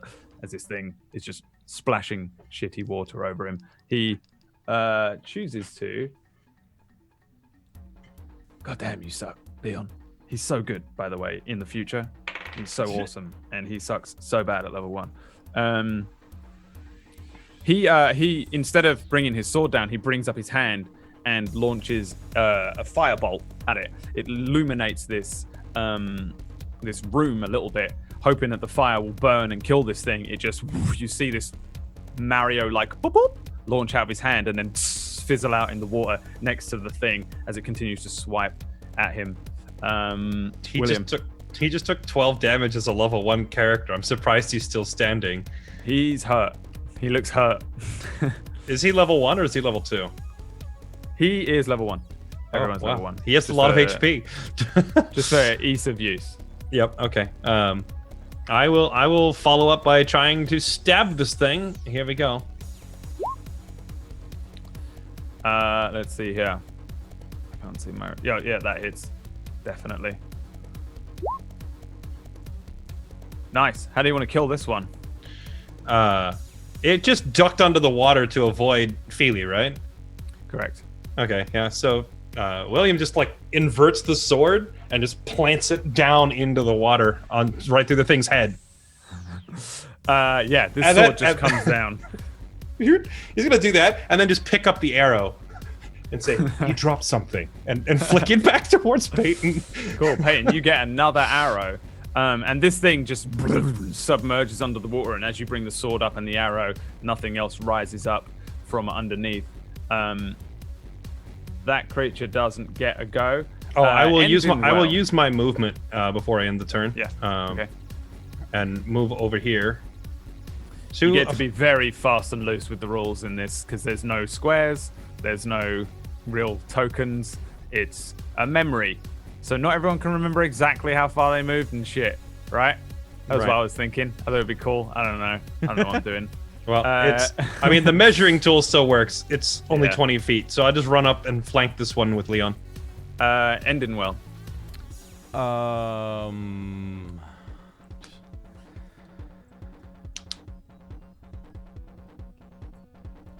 Probably just move over here. Mm-hmm. And that's my turn. you useless. That's my turn. The princess, looking around, jumps behind you, Peyton, and she just kind of probably, if anything, hinders you a little bit as she jumps kind of like round by you. She grabs onto like your shoulder area. Do you think there's more? What shall I do? Just stay behind me. You'll be fine. Just keep an eye out behind. Yeah, she's freaking out. I'm gonna move slightly down. I guess you'd follow with me. Mm-hmm. Probably around here. And then take aim at the other creature. Cool. Yeah, this one's like thrashing around in the water now, wildly trying to claw at the two that are above it.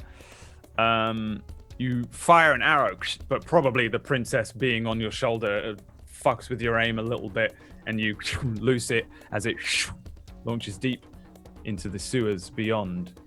Anything else? No, that'll be it. Feely. I'm gonna dash over and try another jab here with my broom. I guess it's a blunt weapon, so I should be saying that I'm going to smack it. I'm going to bludgeon it. That is a hit. 3 bludgeoning. Yeah, I guess it probably like is dipping up and down from these two swinging at it with their own swords, and you just whack-a-mole as it comes up at one point. And why does that give you 2 numbers there? I'm not certain. One is two-handed, the other is one-handed. Oh, if you copied the broom stats to be like a quarterstaff, Yeah. It's just quarterstaff renamed, yeah. Yeah, quarterstaffs are the same as longswords, one or two-handed. Yeah. Well, I assume you're doing two-handed then. So, all I've got whack. Yeah, you just boom, you bonk this thing on the head. It then, as you hit it, it just lets out a horrible stench.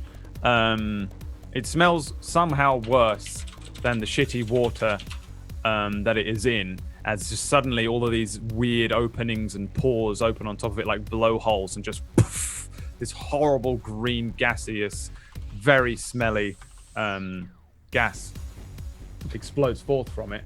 Nasty. Give me Constitution saving throws, William and Feely, and also Leon, who is going to fail.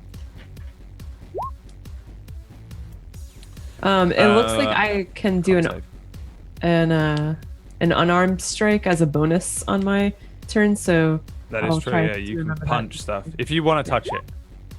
Yeah, if I want to touch that thing. 1 fail from you.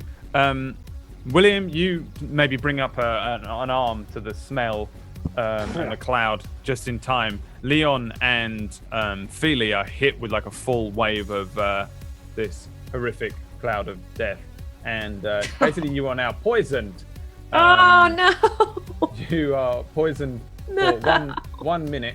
God. You can either take an action or a bonus action, but not both, and you can't take any reactions for the next minute or so. Crap. Leon is going to bring the longsword into play here. He is going to hit. He is wildly swinging. That is a D10, which is not what he's got. There we go. What a fucking strike. Leon slices this thing's fucking throat open, and it falls into the water, dead. A few moments pass. Leon. You okay, Leon? I don't know what the fuck that was, but it quite took me by surprise, and I think it's cut my legs almost completely off. I'm gonna look back at Peyton. Told you there were things in the water. Leon, do you need help? I can. So yeah, what'd I say? That one. He's gonna be useful. We're gonna need him, even though he seems like a craven. And then, well, can you do anything about his legs? Can you fix his? I have his Just spell. ribbons of blood running down his legs. Gonna cure wounds at first level. This might help. I'm not sure.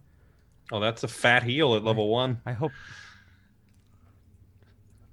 There Nice. you go. Yeah, you bring back 8 HP on Leon. Peyton, Feely, give me dexterity saving throws.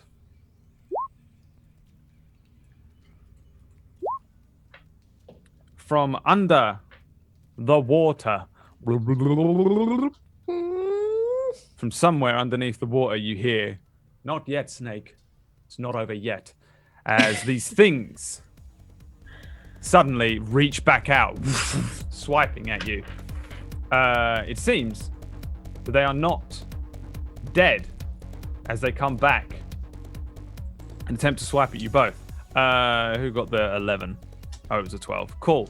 Yep. Both of you. These things swipe suddenly, a rush of water and this like horrible cloud of gas as these things come back. Their wounds still intact. One of them with like a big old hole in its head. The other one with this like weird globulous, this weird fluid. It's kind of filling the holes, and you can see it knitting back together the flesh somewhat on the creatures. Leon jumps back. Ah, fucking hell! And William, it's actually your turn. So the same ones are getting back up? Same ones. They appear to be regenerating. Okay. I'll just jump back in front of Leon to try and keep it off of him and try to stab it again.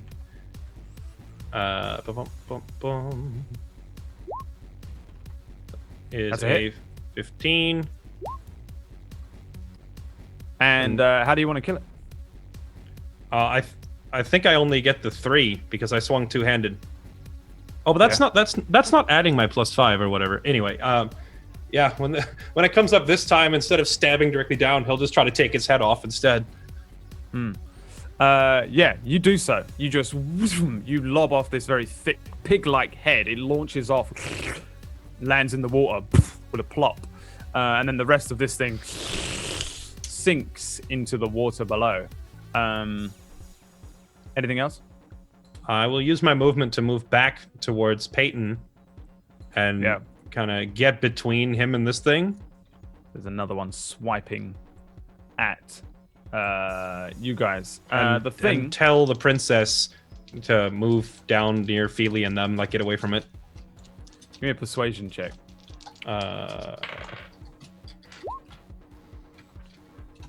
She looks like she's just shell-shocked and feared. She's completely she's gripped onto Peyton now as this thing has rushed out of the water and splashed a load of water about, let out another. She's now... I'll get her to safety, don't worry. Then I'll just body block the thing. What is your AC? It is going to swipe at you and swipe at Peyton. 16. Same. 16. It swipes at Peyton, who jumps deftly over it. It brings the claw up towards where William is, who jumps just out of the way as it...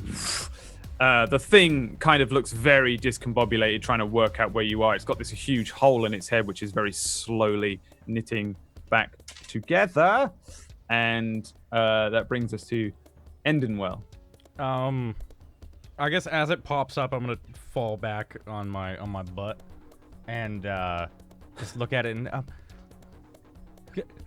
go and vicious mockery it. Just gonna reach out and vicious mockery it. All right, so it needs to do a whiz save. Incredibly, it rolls a 20, but it has a -1. I don't know how that works. Does 1 Either damage. way. Wait, it makes it. It still made it. It still makes it. Takes the damage. It takes the damage on a 1 on a cantrip. Vicious mockery. Yeah, no. It must succeed on a wisdom saving throw. Oh, or take one. It does Oh, succeed, never mind. Okay, never mind. I thought it still takes the damage, but doesn't get the disadvantage. Also, probably doesn't fucking have any idea what you're saying to it. Does that matter? No, it doesn't matter. does it? No. Yeah, it just doesn't seem to care. Its brain has been destroyed, so it doesn't work. But it's still thrashing around. The princess grips harder down on you in this feared grip. Peyton, it's your turn. Yeah, I'm gonna bring her down to near Endenwall. A Yeah. little closer to the stairs. She just flees with you, hand in hand, and you run off away from the creature. Give me a... Turn around and... Oh, wait, no. Never mind. The thing swipes up at you, but you jump out of the way again. I'm going to turn around and try and shoot it again. Sure. Give me an attack roll. With disadvantage, still hits regardless. It's not a crit, though. It's a 12. The arrow flies. It launches straight into the healing hole on this thing's head, and the thing just sinks into the water. You've killed this one. I believe we need to get out of here. Yeah, we can still take the ladder. It's not too late. We can go. We upstairs. can't go back the way we came. Keep moving south, and also watch that these things don't get up again. And I'll move over here and just kind of keep an eye on this one while urging everyone else to move forward. Sure, yeah. They're like sort of sunk down under the water. Like I said, it's pretty deep. But you cut that one's head off. You can't possibly be coming back to life. Is anyone trying to be quiet, or are you just slapping away, heading down the thing? We are hurrying. I feel like I'm probably not being too quiet. Cool. Yeah. So you guys just start heading southwards again. Endinwell, I'm do you hiding step in the wall. into the water? No, I don't Yeah, step into there's- the water. No. All right. Yeah, you come down to a section of the sewer which is ruined. Just here. Oh, hang on. What have I done? Just down here. Ahead of you, it seems like there's a lot of runoff that goes out into like a naturally formed sort of cave system, which likely lets in horrible creatures more than anything else. And across from you here, this doesn't look like a natural entranceway. It looks like it's been broken through. Just age and ruin from just years of neglect. There's a lot of holes, and the water just appears to be running off out into these naturally formed caveways. Other than that, you can head to your right or continue heading south, but it involves sort of jumping over to the other side. There's no ladder or anything. Should we? Wait, William. Lead- I'm bringing way? up the. I was taking the lead, but now he's just like catching up with them, bringing up the rear, kind of like making sure he's like, "Don't you get back up? Don't you get back up?" And then he'll catch up with them and say, "What is it? Which way? That way." We'll have to. Feely, can you see what's down there? I can't see that far in the dark. Which way are you telling her to look? I'm looking this way and this way. Like I can't tell if this is something we can pass by or not. Sorry, I didn't see. I'm pinging it here. And, and here. Like I can't. That's the edge of my vision, so I can't tell which way we're supposed to go. So down here looks like a random cave system that's been opened up. It doesn't look like this is going to lead you back to the surface at all. It looks like it's going to lead you into either a cave system or the bloody Underdark or something awful. It's definitely not the way you want to go. You can. Down here, it continues to be a natural, a man-made thing. It continues south. This way continues to the west, I guess. I think we have to jump across. Oh. You've got to be kidding me. How far is this? This is a 11-foot jump. We can walk it. It's not too deep, right? I'm gonna just poke my sword down into the water and then pull it out to see if it's like acidic or slimy, or if something bites it immediately when I do that. It goes down. How long would your sword be? You got a long sword? Yeah, it's a long sword, so it's probably like a 3.5-foot blade or so. Yeah, I would say if you push it all the way into the hilt, you might touch the bottom. You'll find that it just tung against like a stone flooring down there. But it's very dark water. It's fetid water filled with all sorts of awful things. Yeah. Nothing grabs it or anything like that. It doesn't feel there's anything in there in that precise part, at least. Yeah, I'll pull it back up and say, it's nasty, but it's only waist deep. You're proposing we go in there. I'm proposing we jump over it, preferably, but it's not an easy jump. Or is it an easy jump? 11 feet. I don't know what we'd have to roll to beat that, but yeah. It's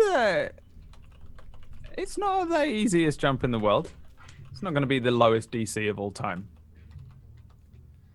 While this is going on, while the discussion is going on, if anyone had looked back to notice me at all, they would have seen me pouring things into a flask and then tucking a few bottles away and then taking a good healthy swig.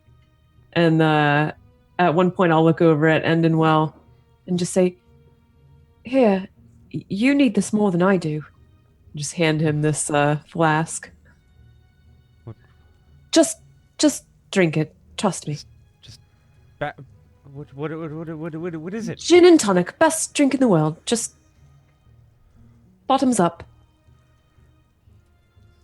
Right. Okay. Not harmful. No. Okay. Just drink it. It'll help calm your nerves. Yeah, I'll just take Peyton- a swig. Her mind shaken, not stirred. Peyton, west of here, is there any way to continue forward? Do I see much down here?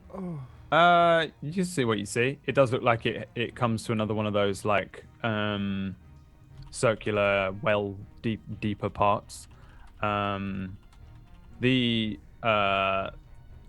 The area looks like it might be a dead end, but there is a way to head north again, although it would require you to actually go into the water. It seems It's like there's an actual another part of the aqueduct. circular room. Does it head south? Can we go south there? It should branch south. Does it actually go south? Can you see? Like just in the fading of the shadow, I can't see any direction that way. Then your best guess is your best guess. I don't believe it does. Feely should be able to see it, right? Because she can see like 60 feet in the dark. It Well, you guys doesn't- have all got torches and lamps, though, so her little infrared vision doesn't kick in. It doesn't appear that it goes south. And it goes north. Is the Are water... you sure that is the correct direction, though? I know we need to go south. I know where the warehouse is. But is this south?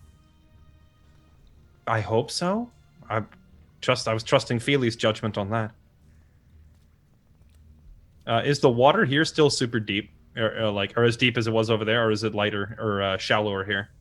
About the same here. This thing is a lot deeper. Okay. Well, regardless which way we go, we're going to have to jump. I say we stay on the right path. Right path. There really don't know any path. We're just going any way we can go. Would you like to stay down here then? Because that is the other option. Not Right, those that's things in the water. enough arguing. Let's just on with it.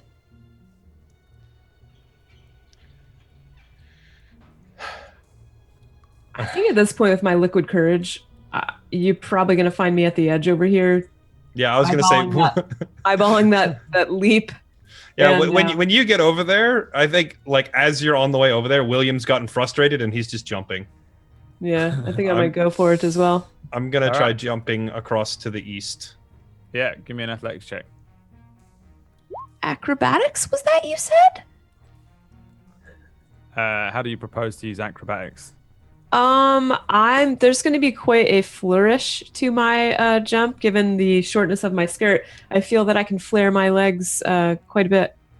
There, it's a pretty acrobatic move. You're gonna gymnast your way across. You mean what she means to say is she starts here I did a and little she twirl. and she does like multiple cartwills Right, a Yeah, running. and then a backflip over the Yeah. You William- can give me acrobatics. William's athletics just going to to make get the a jump. running start and just heave across. I don't know if that makes a difference on my roll or not. You do actually make it. You jump and you leap across. You land on your very tippy toes on the other side, maybe pinwheeling your arms and then land in the correct position. Feely does like a weird pirouette jump, triple backflip, and just lands. Can I try and catch her? Oh wait, she lands in the water or on the? Raja could try and catch her. I don't think William even has the option.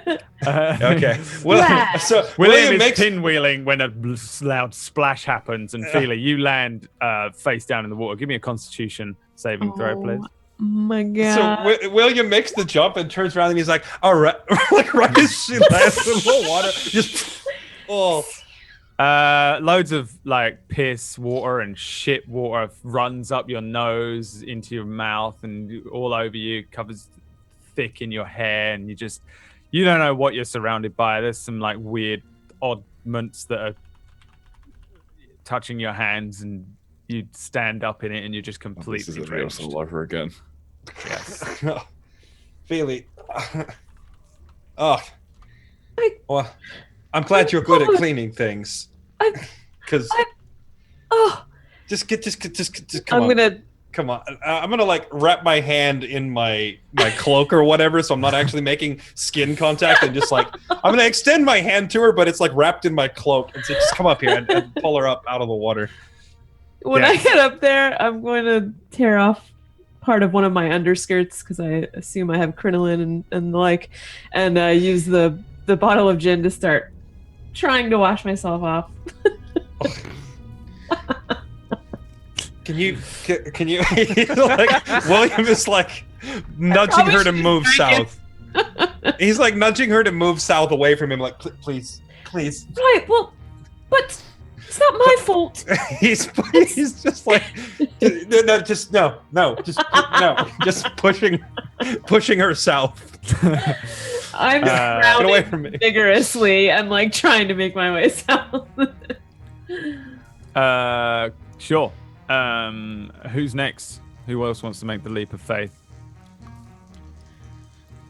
Leon, Peyton, help her make the jump. Princess, I'll catch you. Come on.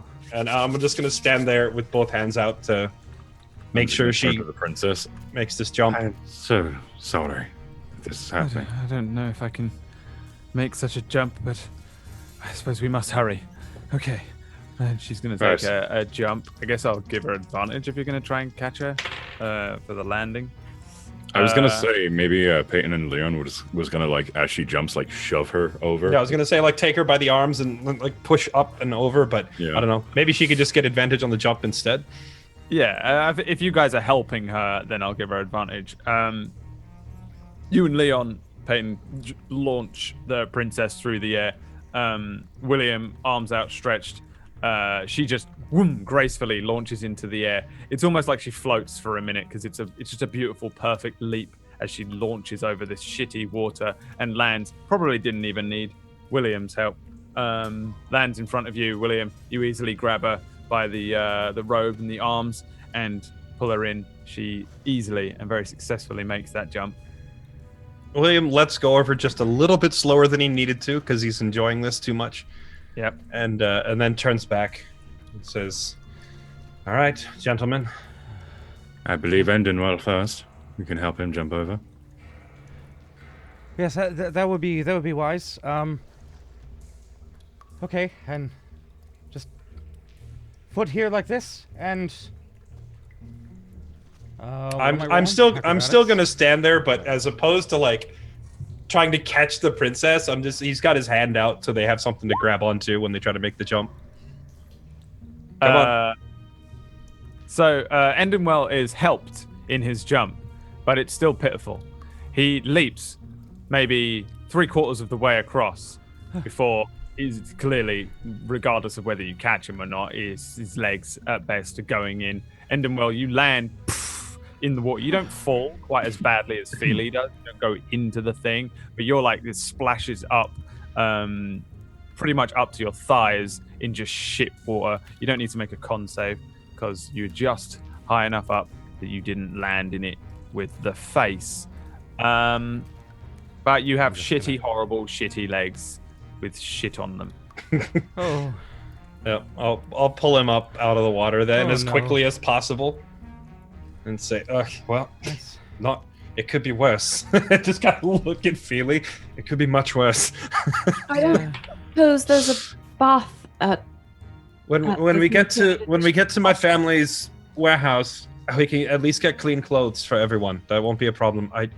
I don't know if there's a bath in there or not. Leon makes the jump. You just see him just launch up into the air. Now, for anyone else in the world watching, Leon jumps and then begins to fall towards the water before suddenly what is essentially for a Sands of Time maneuver from Prince of Persia happens, where he uses his portent to replace the two with an 18 and just makes the jump very easily over to the other side. Yeah, William will just step out of the way when he sees that he's just flying. He's just like, you've got that. He looks over at William and says, yes. Yeah. I suppose I do. Yeah, pretty good at jumping. That's the worst use of a portent I've ever seen. the most game-breaking skill in the game, and you're going to use it to avoid crap water. We head once again back to the future, where Kozus, this little tiefling, is sitting there saying, "Oh, so you just jumped and leaped through the air?" And Leon says, "Yeah, it was pretty spectacular. I landed absolutely beautifully. It was like I did like a little, like put my arms up in the air, and everyone was clapping. It was really good. It all echoed off the. It was really beautiful." And the princess is looking at him knowingly, saying, "Yes, I do seem to recall that you smelt quite bad for at least a week after that spectacular jump, Leon." And we return to the past 2 years ago as Leon, in this version of the story, heads on south, clean as a whistle. How old is Peyton? He is 48. Yeah, okay. So William's gonna say, "Come on, old man, you're the last one," and offer a hand. Call me old man once more. I will prove to you how agile I am. Oh well, pardon me. Peyton's I'll just step out. I'll step out of the way then and not offer to catch him, or not give him a hand to catch. Just step out of the way. All right then. Peyton's gonna do like basically like Legolas, running over and then flipping to the other side. Sure. Give me an acrobatics check.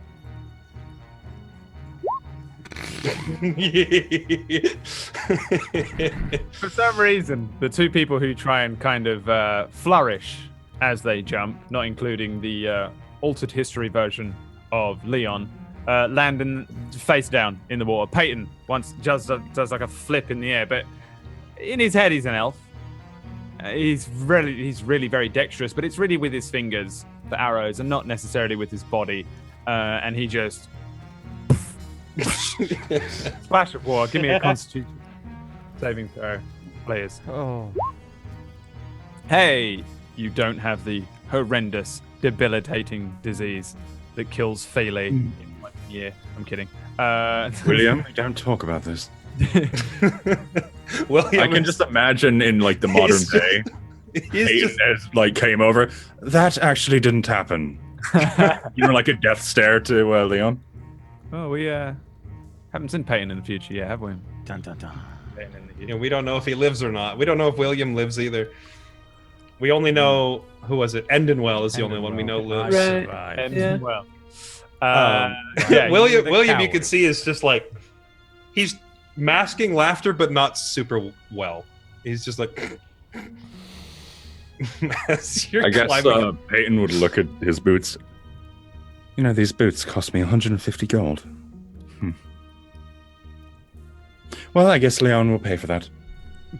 I'll just walk past him. Yeah. I'll tell you what, you can keep their boots. After all, I don't mind. Mine are worn in. You wouldn't want them. We can replace them easily. You know, William is like rich AF as well, right? He's from like, or his bio says that he's from this ridiculously wealthy merchant family that's been in Crimson City since it was founded and opened the first tanning store, and now they have like, they basically monopolize the entire merchant's guild. So he'll just look at it. Person bar the princess. Here. Yeah, he'll just look at them and say, "We can replace those, not a problem." You guys continue heading south? Yeah. We'll just start marching.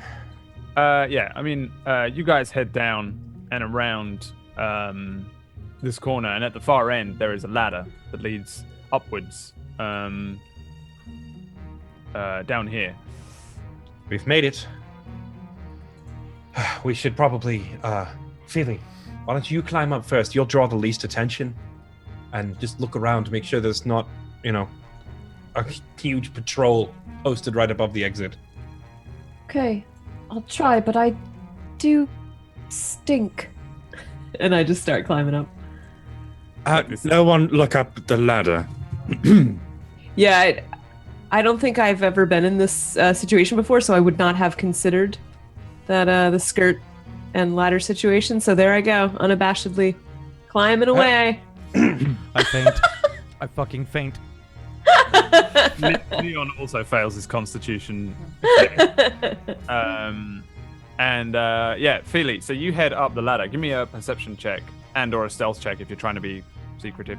Gotta make that willpower save to not look Perverts up the ladder. also make a perception and stealth check.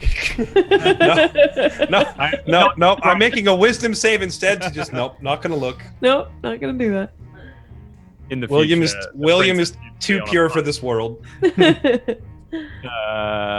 Fele, you climb upwards. There is another grate above you, and as you get to the top and look, a set of boots pass above the grate. Dung, dung, dung, dung, dung, dung. Greaved boots, very well armored. You would presume that these aren't the standard issue boots of the elite guard, but the dragoons themselves, who are even more dangerous and feared as the strong arm of the emperor, and they pass by without seeing your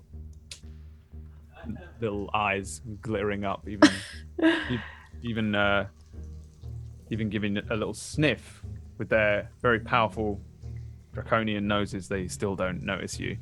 Okay, so I'll head back down part ways and say, well, I can't lift it, but good thing too, because the dragoon's right above our heads. William instinctively looks up because she's pointing, and then it's like, just When I see his face, I just push the front of my skirt against my body, like, oh, just right. come down, and I'll I'll climb up and move the Skitter grate. down. Bright red cheeks. Yeah, William. Legs check, yeah. Yeah, William will climb up there and try to muscle the thing open. Boink. Yeah, you very easily shift and move it, and as you push it, give me a perception check to just give a quick look around. Coast is clear. You will be pleased to know that the closest door, directly in front of the grate, does belong to the I presume Woodleaf Theatre. It's Woodleaf Assorted Apparel. Woodleaf Assorted Apparel Superstore, Megastore, in front of you, right there. But the guards have gone, definitely, 100%. You don't see or hear them. Are you pushing the grate? They were just there. They're not here now. And Are you I'll certain? Push it. He's convinced. He'll just push it open. Clunk. Let's go. And he will climb out entirely onto the street. Sure. I don't know what the fuck they're doing. Right, at the other end of the road,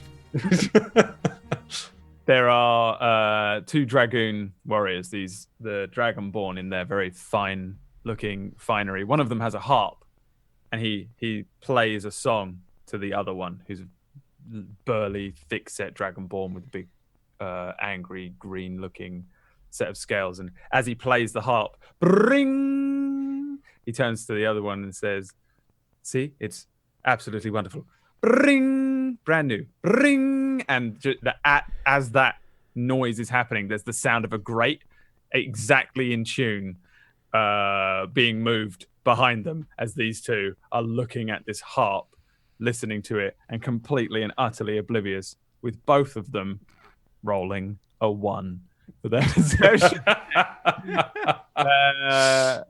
Great. And the two of them are just so enamored by Strings' harp.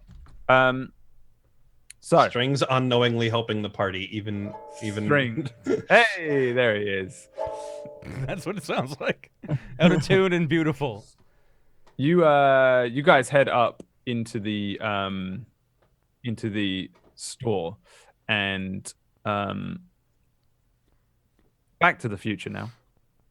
We see the princess speaking to Kozas as they sit on the last mat that they had laid out, and the princess says, "Oh yes, he was a very, very interesting man. His name was Brom. I think that was his name. Yes, he was some sort of distant cousin of William's, and he had all sorts of strange stories to tell. Yes, there was one very particular thing that he was over and over and over. He kept whispering to me this very strange story of his about how large his..." And then Leon interjects and says, "All right, yeah, we don't need to know everything that weirdo said in that shop. Listen, he got us loads of stuff. We all got changed. We were all dressed in different things. And then we left. Come on. We haven't got time for this, princess. We actually do need to leave. We've got to get to Thin June. And everyone's waiting. And she says, well, okay. Well, we all got changed. And what we were wearing was... What is everyone wearing now? If we're still trying to sneak into the temple, William's probably gonna like... his company, or his family company, probably makes the actual robes that they wear in the temple anyway. And so he would suggest there's an option for that, or we could just take peasants' clothes and blend in. I'll go with the handmaiden garb. There would be nothing fancy at this location too. This is like their general purpose clothing. Like all the finery and rich stuff would be at a separate, much classier and more expensive location. So whatever Peyton is looking for is not there. I was gonna say I was gonna probably find an outfit similar to Ezio, like the ranger kind of leather garb. Yeah. So, not everyone is going to go with the... But like the monk kind of style. I am wearing the monk garb, but I'm putting on a fake nose. That's it. Fake nose, monk garb. No, maiden garb. Oh, yeah, whatever it is. So there's the official... The thing that's going to probably hide you best is the official... Oh, the maiden, over the big... thick robe that covers you almost entirely. You look like a fucking white mage from Final Fantasy, basically. It's that kind of thing. That's what I want to go with. So, like, put on whatever clothes you want underneath, and then William will, like, bring a stack of those out. Or he'll probably, like, walk into the back storeroom, and whoever works there, he's just like, get out of the way. And they, like, immediately recognize him. And he'll just come up with a big pile of them and say, just put these on over your disguises. Being a maid, I think it wouldn't be hard for me to locate the nearest mop bucket, which even if it has water with floor dirt in it, I will bathe myself in this before putting on the handmaiden outfit. All right. With whatever cleaner is available, be it vinegar. You're more than willing to do literally anything you want for any amount of time in this flashback of a generic amount of time that Leon is fast forwarding through on like the VHS. So is everyone just wearing the maid garb?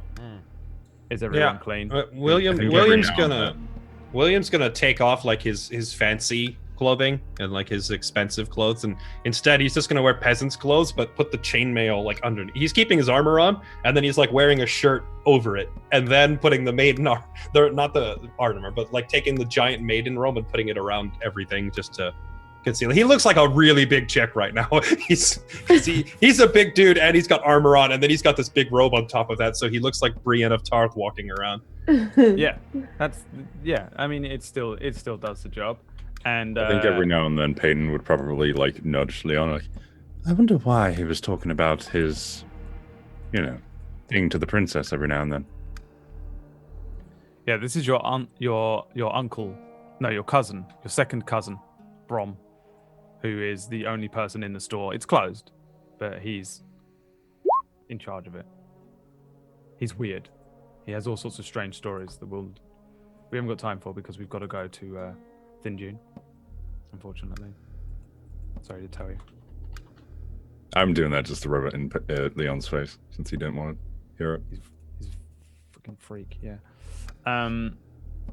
Okay, and then everyone is doing what? You guys are all dressed. You're all ready. Yeah, probably just. How do we go? Do we go through the streets or back through the sewers? Temple is next door. Well, we don't. Do we want to walk in the front door? You can't be too careful. Yes, we'll just walk right in like we belong there, and we're on our way to a worship ceremony or something. Okay. I don't know. I haven't Okay. I haven't properly been to a temple in quite some time, but I don't think the gods would bother to irritate a cloister of handmaidens walking in, right? Just have the princess at the back and Feely at the front, and if they try to talk to us, just make sure that they do the talking. Will somebody smell me, please? Just smell me. What does she smell like? Is it bad? Was she able to clean the stuff off? I would imagine like any other time I'd make you roll, but you're nobles, so you probably actually have access to some sort of nice soap. So yeah, she probably smells. And I'm a pretty great. maid. I got this clean. Well, actually, You probably we're- smell ac- better Yeah, than actually, you've ever done. he'll take her to the laundry room because I just remembered it's like a giant clothing warehouse / manufacturer. So he'll say, "Yeah, there's a laundry in the back for cleaning. There should be water and soap." Yeah, I will have like really gone for it too. Smell like strawberries. Smells great. Strawberries. Good. No, Ready? Yeah, there's. But I you're doubt- nothing like I the don't know. princess. What? Of course I'm not. She's the princess. Just saying. It's not the time to be making a competition out of it. All right then, we'll go to the temple and try to walk it. Peyton, do you know exactly where the item is being stored that we're trying to retrieve? What do you know exactly where about? Yeah. So the temple, the main entrance leads you in, and it's very similar to the one that's in Shallow Scar. At the center of the room, there's like one of those big trees, the big white-leafed trees that doesn't seem as if it's even inside the building, but growing fresh out of some soil from some fertile land somewhere far away. And then there's various depictions and statues and stained glass windows and things of all of the different deities that this particular smaller temple represents. And at the furthest end, there is the armor on a nice armor stand with a great big painting of the god Titan bursting out from the ground, so people can go and look at it. It sort of serves as a part temple, part museum in a way, because it has so many things that are very interesting in it, like the tree and the stained glass windows and the armor. So yeah, you would know that it's basically just straight in. Middle of the room is a tree, furthest end armor. And depending on time of day or what's going on, there can be anywhere between 2 to 6 palace elite guards, same kind of dudes that deal with that Leon works for. Well, I remember if we enter in, go past the tree, should be towards the end of the temple. My only concern is the guards that will be there. Usually there's 2, 4, 6 of them at a time. Are there any guards posted directly where the armor is, like watching it specifically? Are they directly nearby it, or? Usually there's at least one, considering it's a priceless artifact. There's always at least one guard that just stays posted next to it, and then there's like 3, 4, 5 that will just wander around. Well, considering the quality of the item, I believe there will be one. We could try to knock him out. We could pay him off.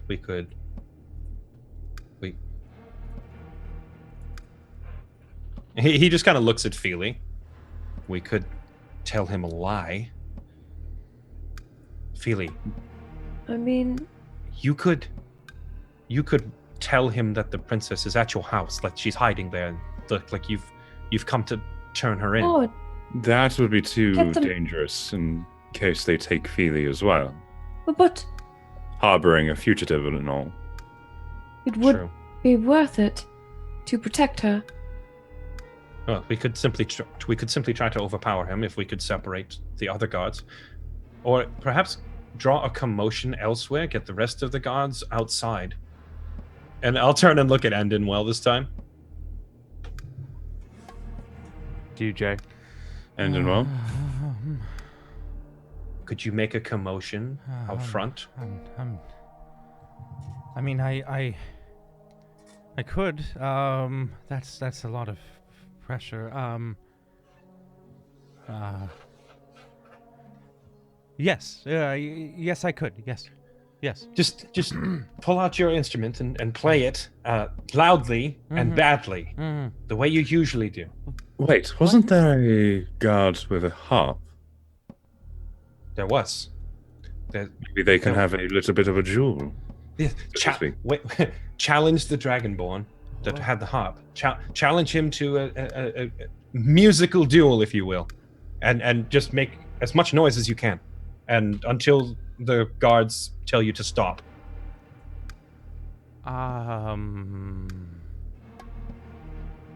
Okay. Are you sure? What if they find out? What if they know who I am? What if they ask where the princess is? How will I answer them? What would I say? Listen. You haven't seen her or talked to her, and that's it. They have no way of knowing that you've been with us. Why don't I'm you going to shove the flask back at him. The rest. Drink the rest. Yeah, get him nice and drunk. The whole thing? You want me to do the whole thing? Entirety. Bottoms up. I believe that may be a bad idea. No, it's... I'm just gonna put a hand on Peyton's chest and turn and face him and just say, he plays much worse when he's drunk, and that's what we need. Yes, but I mean his tongue may be more loose if he's drinking. His tongue is already loose. Be looser. His tongue is already loose. I got the tequila. Don't worry, guys. We're good. Strings us back, baby. Alcoholic bard. That's my forte. I can try something. Yes. Yes. Yes. I'm just gonna bottoms up and I'm poking the flask up. If he tries to stop drinking, I'm just like, nope, all of it. All of it. Oh, Delicious, isn't it? it burns. Why does it burn? Oh, That's the good stuff. yes. He's probably used to Right. mead or something. I don't drink. Even better. Endinwell. Endinwell, give me a Endinwell. Constitution saving throw. Fuck. Fucking fuck.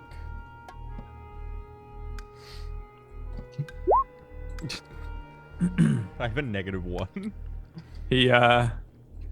He's a little tipsy. He's a little drunk pretty quickly. I can do this. And then we go back to the future just very briefly. And the princess and Leon are bickering. Now, he was very, very drunk. Well, he was pretty drunk. You know, it was quite drunk. I mean, he wasn't that drunk, you know. No, he was extremely drunk. He could barely stand. It was absolutely... Well, it was embarrassing. It was quite frankly embarrassing. Yeah, come on. Can we not piss him off? Because he's a lot stronger now than he used to be. All right. I don't like it when he does all that weird stuff to me. Okay. He's standing right there. And I think he's listening in to my mind. I think he's listening into my mind right now. I'm just fucking... And we return back. He was very, very drunk. That became the -1. I can do it. I'm just gonna walk wherever the fuck they want me to. I guess I'm gonna walk up to Strings. Yeah, the whole party, I guess, will go out, except we'll take the maiden robe off of Endinwell, but the rest of us will keep like the priestess robes on, and we'll all start just walking towards the temple together while he is being obnoxious and distracting the guards. Whilst he's walking up to the guards, Peyton's going to pull William. You do realize we have a limited amount of time now. Yes, it's a ticking clock. We must move. Right, move. Can I hurry up the group? Yeah. All right. You I'm you guys gonna head towards the temple, yeah? And yeah, but I'm gonna push like Feely, or not push her, but like I'm gonna motion for her to take the lead in case the Everyone. guards do ask what we're doing. We need like a woman's voice talking. They're gonna know we're not priestesses.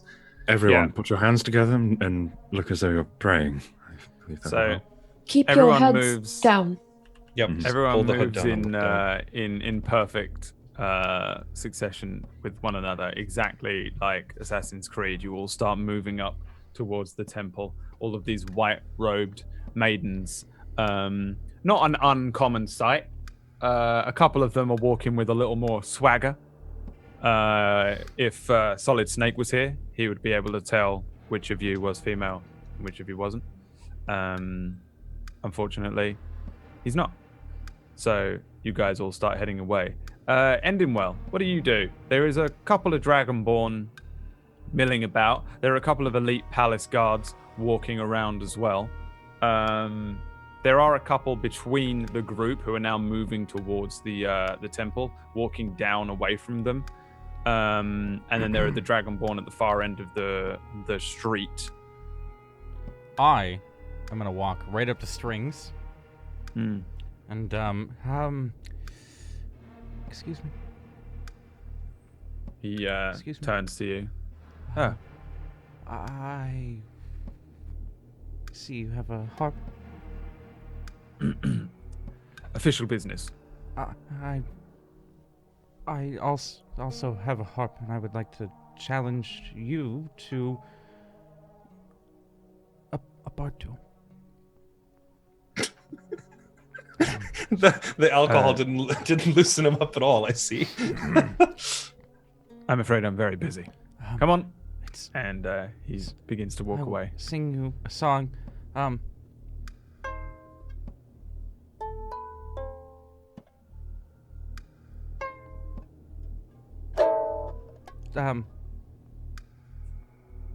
Hello from the other side. Give me a performance check. This thing is so out of tune to me. I'm like trying not to break it right now. Awful. Absolutely awful. Strings Face and me. the other one turn away. I turn my back on you. And I Face turn me. my back on you. The very worst thing a bard can do to another bard. He turns his back on you.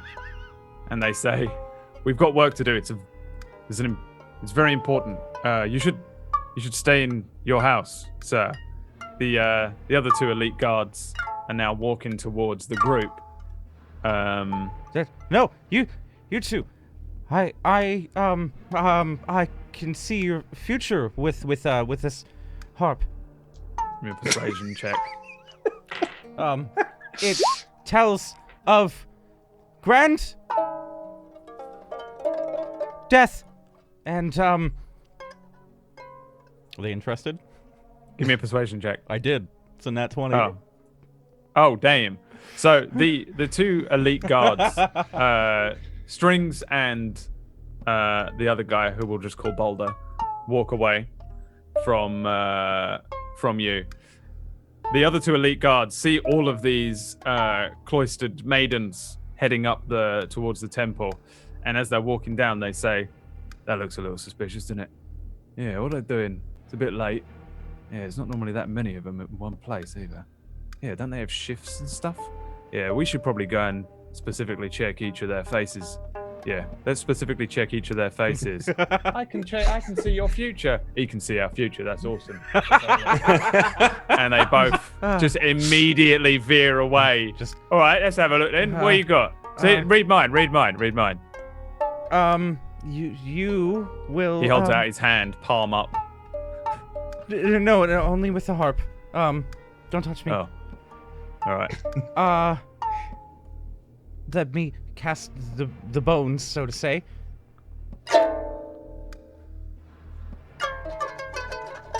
Come on. I just don't want to die horribly. Don't tell me I die horribly. It's bad news. Your son will die horribly. Your You'll have another Which one? The next one you'll have. The next one I'll have. And then you will. Immediately after. Like, tomorrow. What can I do? What can I do to stop it? Tell me. Go home to your wife and tell her you love her for your last day. And that'll stop it. That'll Yes. stop me from dying horribly. Yes. Yeah. He runs off. He's 25. Can't. Right, fucks off. He just runs away. Drops his lance and runs away. The other one is going. Look at the other. Oh Christ! I don't know if I want to know. I don't know if I want to know. Oh, it's not good. It's not good. It's not. No. I don't want to know. Don't tell me. Wait, I've got to know now. In five, no, I don't want to know. Five. There's in only 5 one way out and minutes. stop it. 5 moments from now, you'll have a bad bowel movement from the mead you drank yesterday. It was poisoned. Oh, and, not again. Not again. You need to go to a bathroom right now. Oh, those fucking bastards. They've done it again. I knew it. He runs off. Are they all gone? Yeah. Play them like a fiddle. You were so bad at playing the harp that Strings dismissed you as a peasant. You were... The alcohol actually helped. And you were so convincing.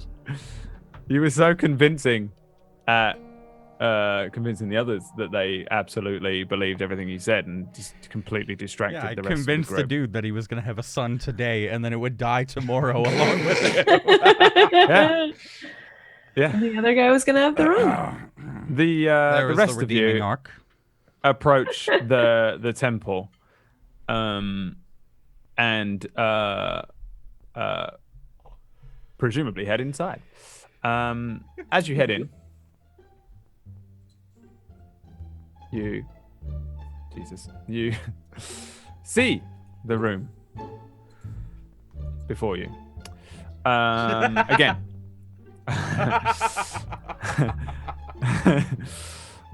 Again, you are. You head into the temple palace, one of them, one of the smaller ones on the outside of the palace area, more open to the public, which is why it has these various symbols of various deities. There's also statues which are not represented necessarily here. To Chontia, Sylvanus, Miliki, Mistra, and the god Titan. Again, at the center of the room is one of those big trees. It's again very stand out. It's just beautiful, very natural looking, real tree that seems to just be growing straight up out of the carved stone, the white marbled floor. There is a single maid or a maiden that Feely, you know, Maiden Tilfa.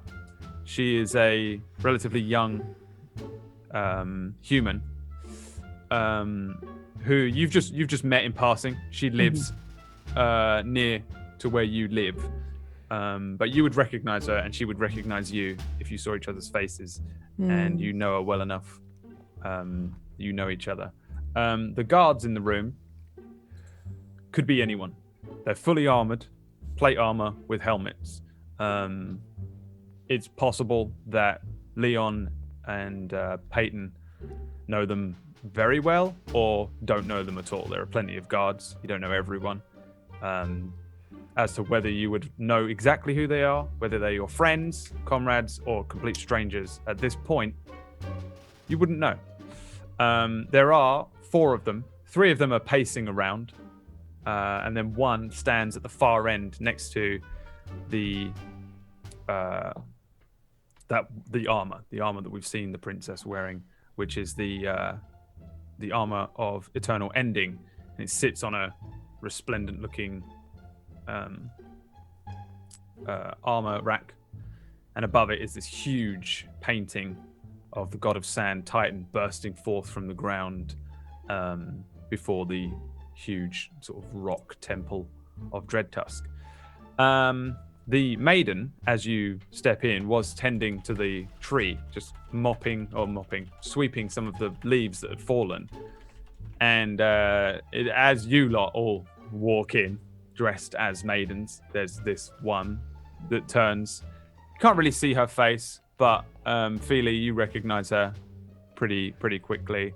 She says, "Oh, good evening. Oh, it's very late. Have you all come to pray? What's happening? We have. We've come to pray, that's it. Are you putting on an accent or anything, or are you just speaking to her as yourself? As myself. Cool. She doesn't seem to recognize you. Nice. Straight away, she just says, "Oh, I thought it was some sort of emergency or something, like when there's something horrible and large attacking the city and they put us all in here, keep us safe." Of course not. Simply here to pray. Quite gave me the startle. These tokens are amazing. I love them. Yeah, The music is they're so awesome. immersive for me right now. I have no idea why. She sort of like starts looking over each of you. Can I rejoin? Who's all this? Yeah, I was going to Okay. give you just a chance you can head in for sure. You should have control of your tokens. Okay, Very yeah. quickly slammed this together a minute ago. No, it's perfect. And she starts to look over each of you a little more closely. Anyone doing That's just gonna like shuffle away and Yeah, I'm definitely. Chock full of courage, I'm going to walk up and yes, we're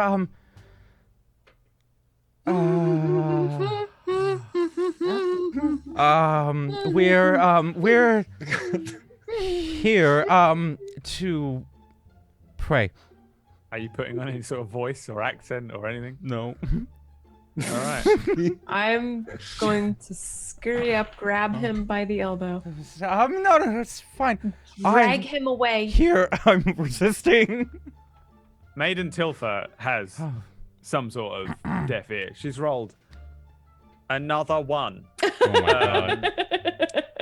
And as Endenwell is just standing there going, yeah, fucking, just drunkenly slurring through this thing, very obviously not a maiden acolyte of the palace temple.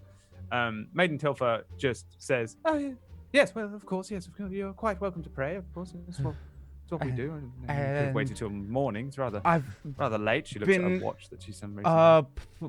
Appointed to sing for all the guards. Could you have them come to me, please? Are you putting on an accent this time? No, I'm. Right now, Peyton is currently just like high pitch. Can I make a Maiden Tilfa puts her hand inside the robe and says, "Who is that? Who is it? It's Is that you, Tilly? Are you putting on a? You are, aren't you? You're putting on an accent. It's Why are you me. doing that? Tilly. She goes to she pulls the robe down. You got me. Not do anything. I'm just I'm a jester. I'm while he's making this opening, I'm grabbing Leon and Peyton by the elbows and just kind of dragging them towards the armor on the other side of the room. Maiden Tilfa jumps back. I can read the futures. I'm just a jester. I can read your future and the guard's future. She does recognize who you are. She says, "Oh, it's you. Yes, from the you perform for the king. Yes. The emperor. This is my We don't have a king. my I'm a little drunk. lower. Me too. I mean Why on earth are you dressed up this way? I like to get into the character. Are you trying to play a silly trick? Yes. Could you Well, grab? it's quite offensive that you would put on the maiden garb. I'm It's not really so done. sorry. It's not the done thing. It's for a play. I'm here to perform a play For someone of your you and stature. the guards. I'm here to perform a Really, play. it is I've rather I've a disappointing. play. Could you grab the How guards? old are you? I don't remember. This Could you really grab the will guards? not do. Could you grab the guards? What on earth do you want the guards for? For a play. That's why I'm in the garb, the maiden robe. Oh, play. Give me a Yes. persuasion check. Come on.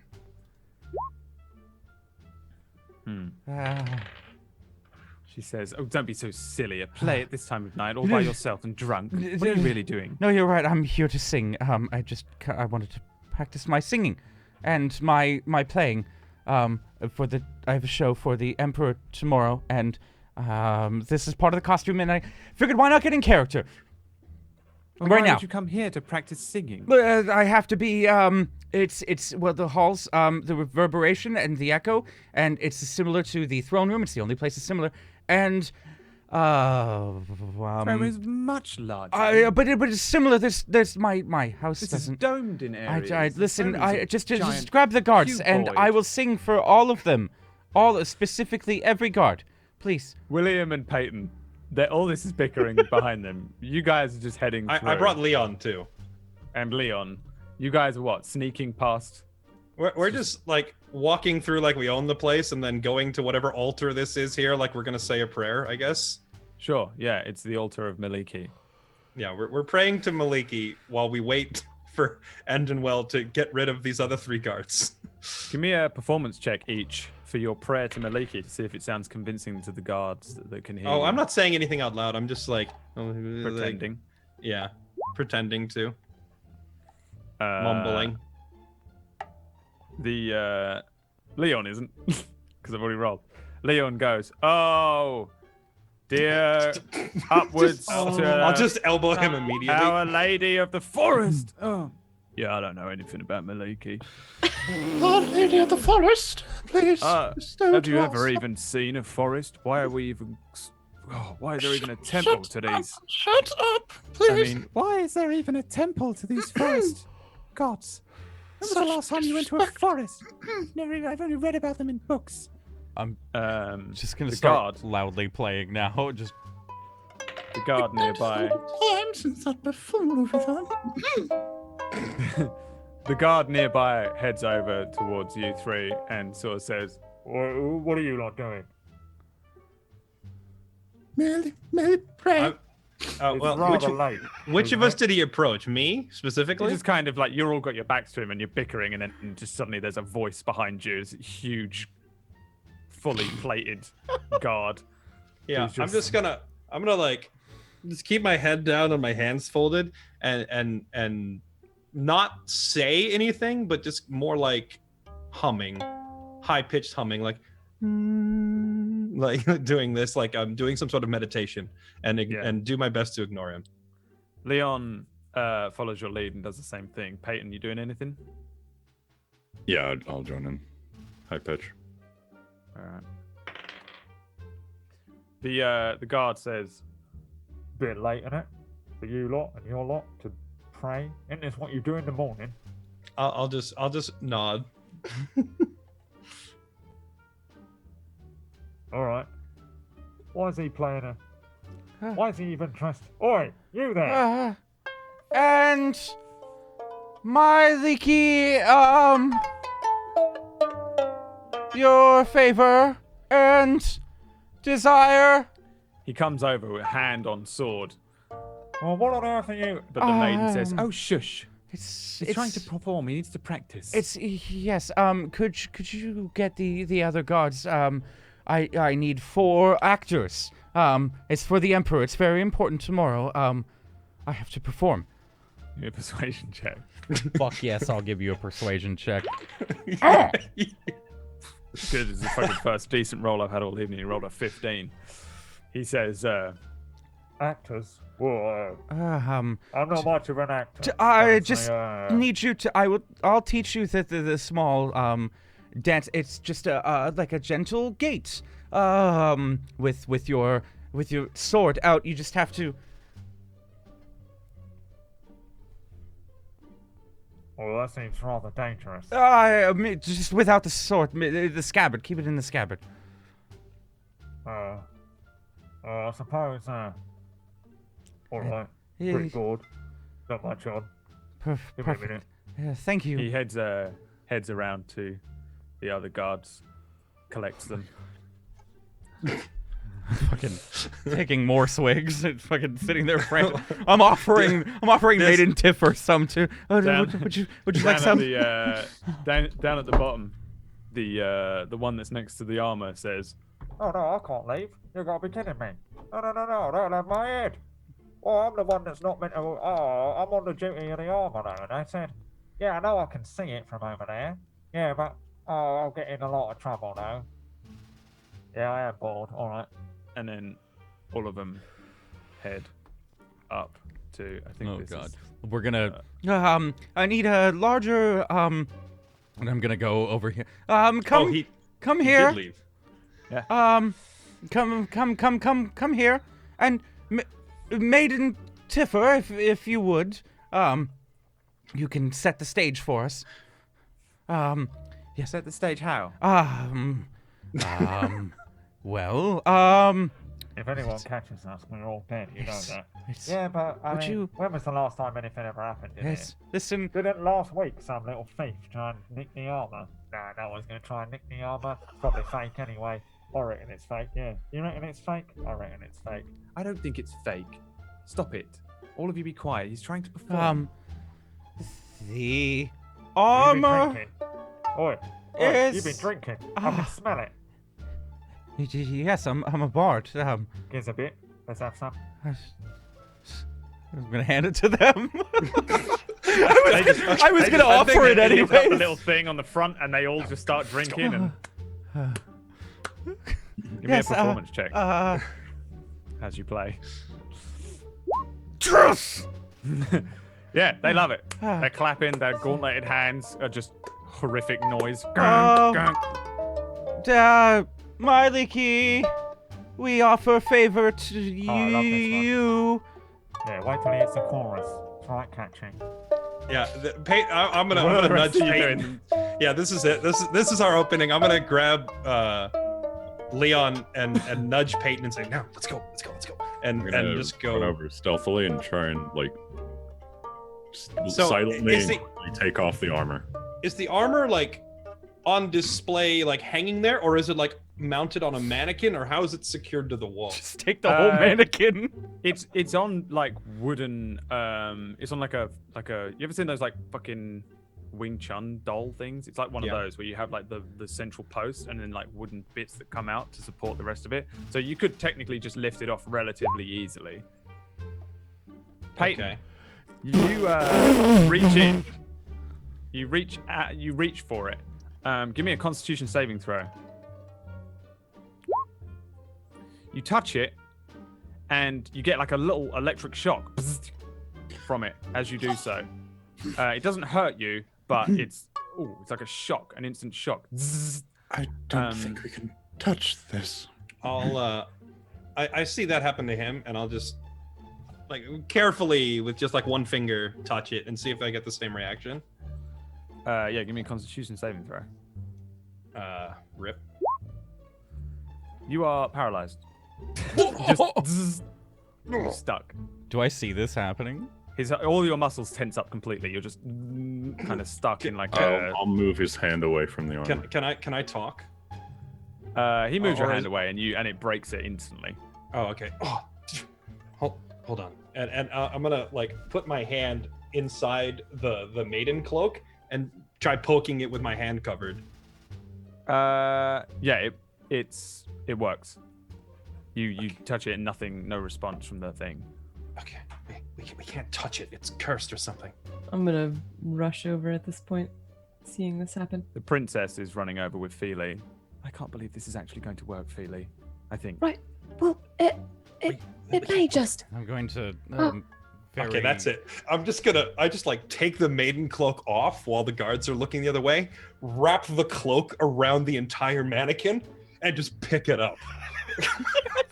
With the music, it's so perfect. I just imagine like every footstep is like do do do do do. Right. I'm just gonna wrap this maiden cloak all the way around it, and then just freaking pick it up like it's a person, and then just start booking it out the door.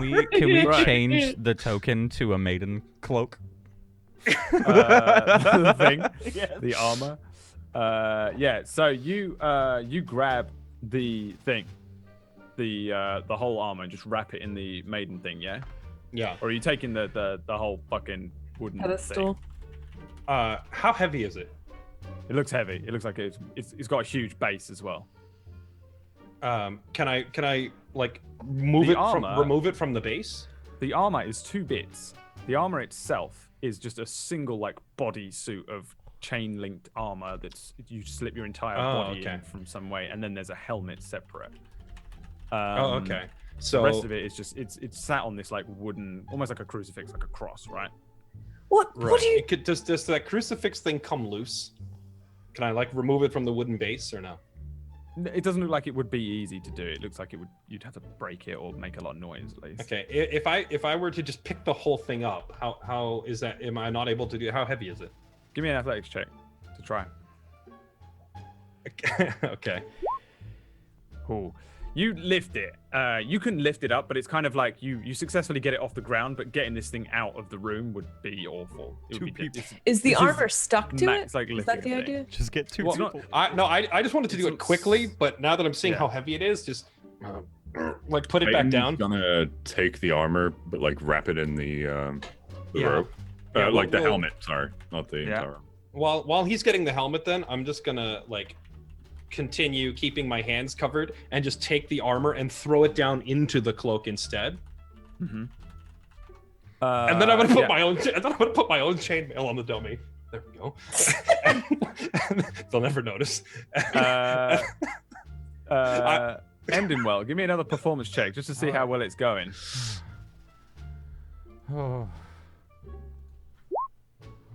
Yeah, they're all standing singing along. Never made it as a businessman. Sweet. And then I'm just gonna take. Like a blind man. I'm just gonna take the maiden cloak. Just I'm one. gonna take the maiden cloak with the armor and the helmet inside, and just pick it up as if it's just like a bag, and throw it over my shoulder, which now looks like I'm kidnapping a maiden. And then just run out the, and then just. All right, everyone trying to escape. Give me stealth checks. Peyton has the helmet up the skirt part, so it looks like a little bit more of a pregnant belly. Sure. Peyton, give me a stealth check. I'll roll one for Leon and Princess. Pretty good. I think that was a 13. Everybody creeps away. So these guards and this maiden are all just listening to Endenwell playing a thing. He's dressed in this maiden's thing, drunk, playing a thing. But the guards have been so blisteringly bored the whole day that they love it. It's the best thing that's ever happened to them. Endenwell, everybody, you see all of this happen behind, and then you see everyone creep out single file, including a pregnant version of Peyton and just straight up William with a dead body. Looks like he looks like he just grabbed a priestess and he's running out the door with everyone creeps out, and the princess taps Feely on the shoulder and says, what about Endenwell? Right. One moment. I'll creep back in and peer around the side of the door into that alcove and kind of flag him. Right, maiden. I'm gonna make a sign like down, like into the sewer, like.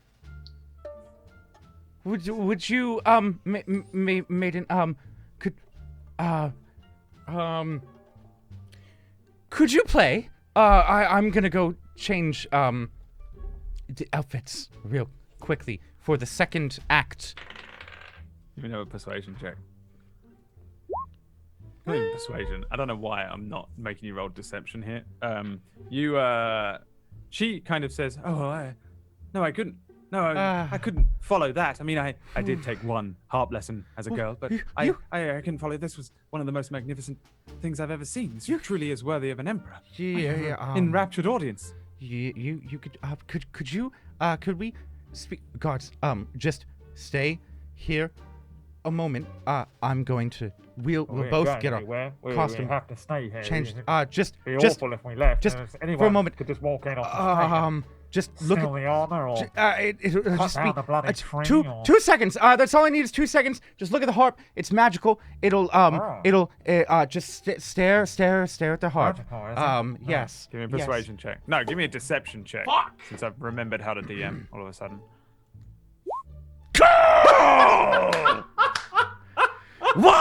Hey! Yeah. Okay. Mate, we understand that you're humble, but that ain't a magic heart. Yeah, Okay. it's all you, mate. You Um, gotta believe in yourself. Like you said, it was in you all along. You're the professional. Yes, no, you're... Oh. Okay, just... Wait a moment, and I'm gonna scurry to the other side of them. And, okay, and now for the finale.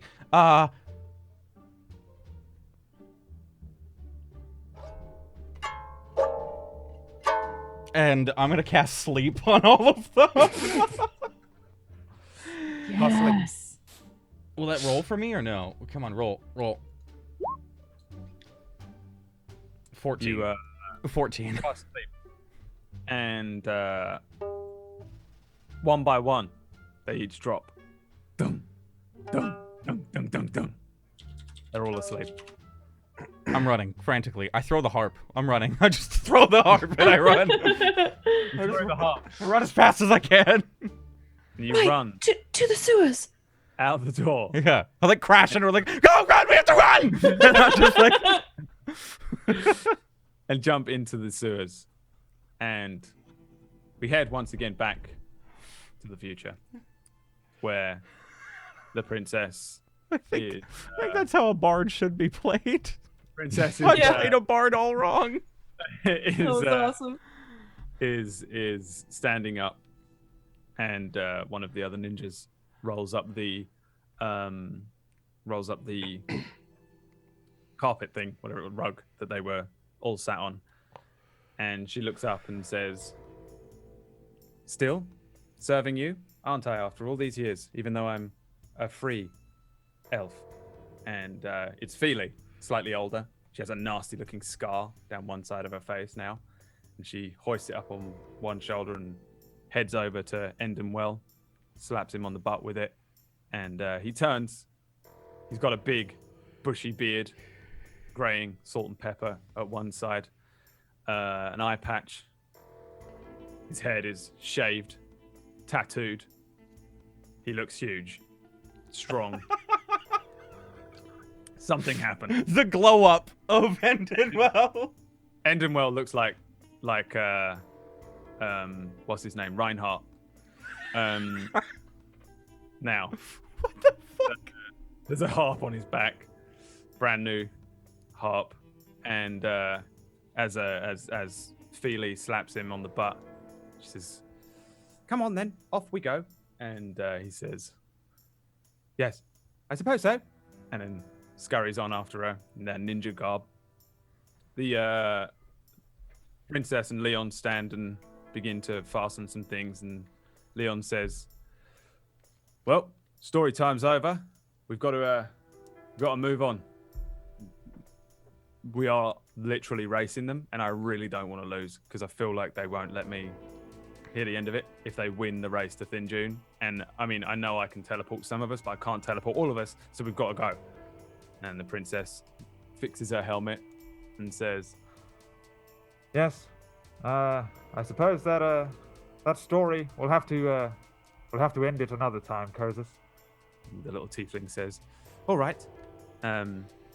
She like looks around and says, "You know, I think I'll ask Peyton to teach me how to shoot arrows. Did he really shoot the thing through the hole in its head?"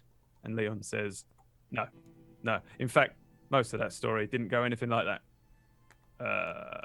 And then the princess elbows him and says, "Yes, it did. Okay, don't break the immersion. We had a great time listening to it."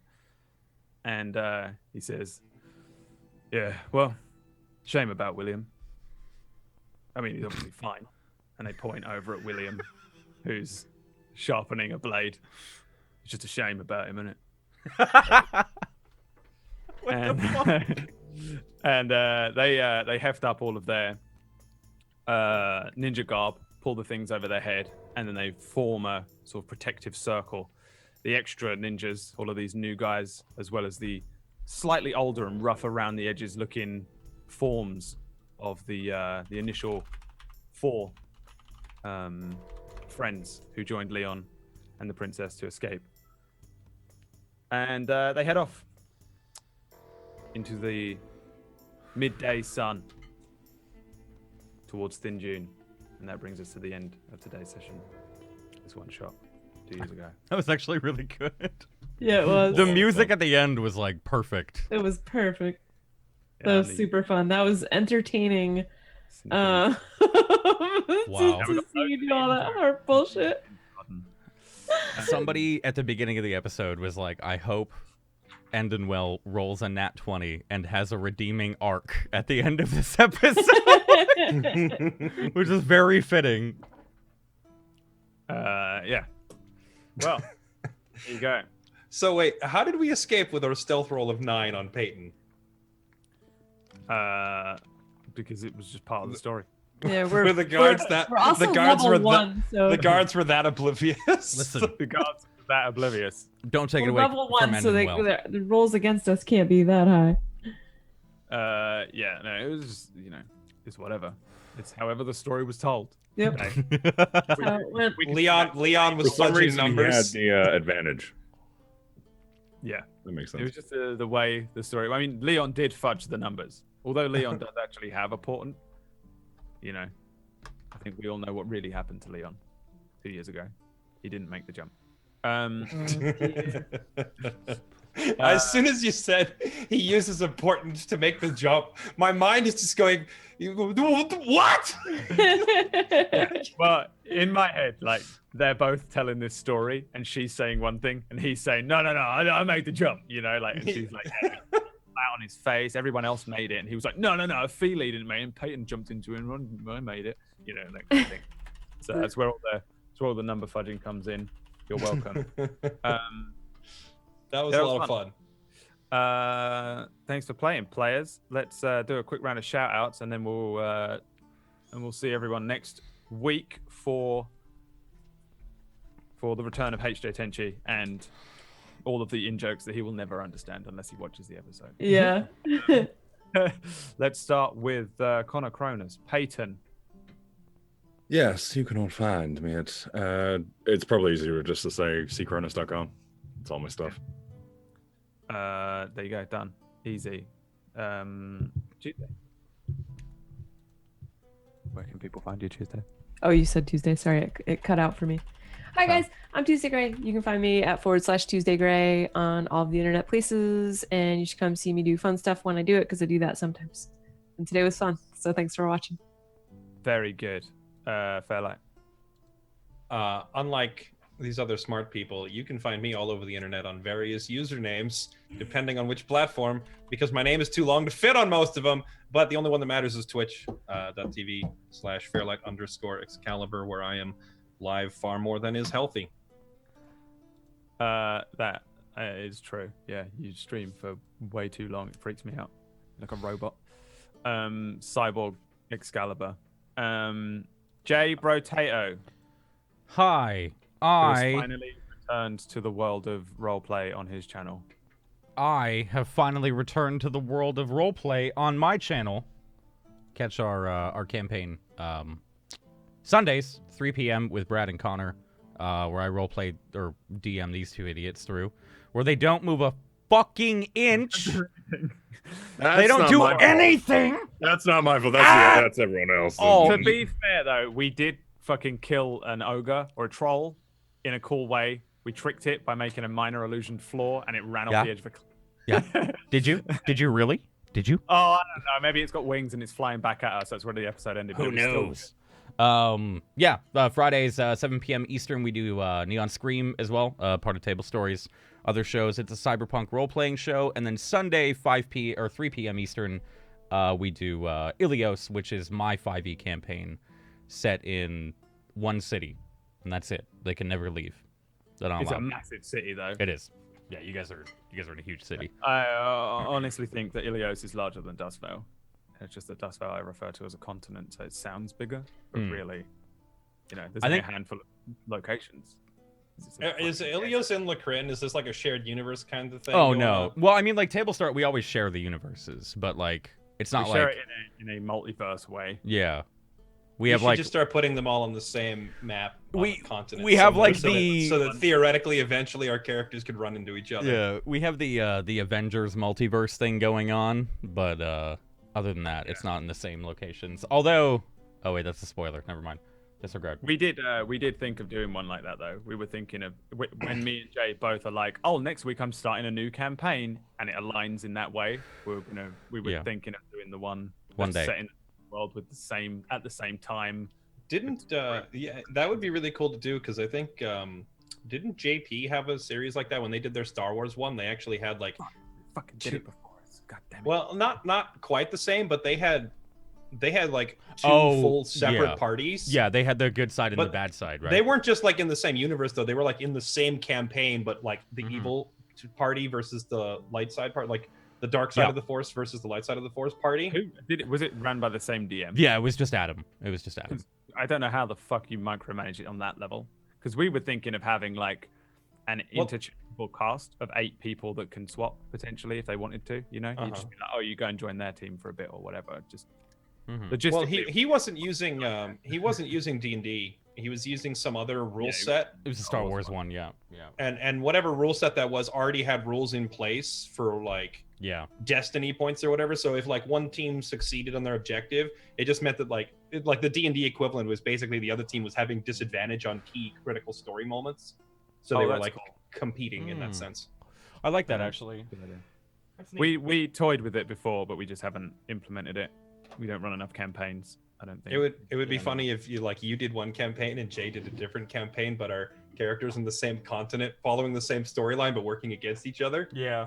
That would be cool, especially because then you imagine having your finale for D&D being a PvP fight between two parties. Oh, trust me, we thought of that. We were like, how do we have 2 DMs and 8 people at the same time? Like, what do we do? Like a 4v4 knockdown drag out at the end of it where your party just goes against an equally leveled party. Of course, you'd have to balance some things, like the DMs have to like give out the same number of like magic items and weapons so that it doesn't be like, yeah, well, this one DM just gave everybody +3 long swords before the fight. Battle of the DMs, right? And you get a deck of many things. Go. And a wish spell.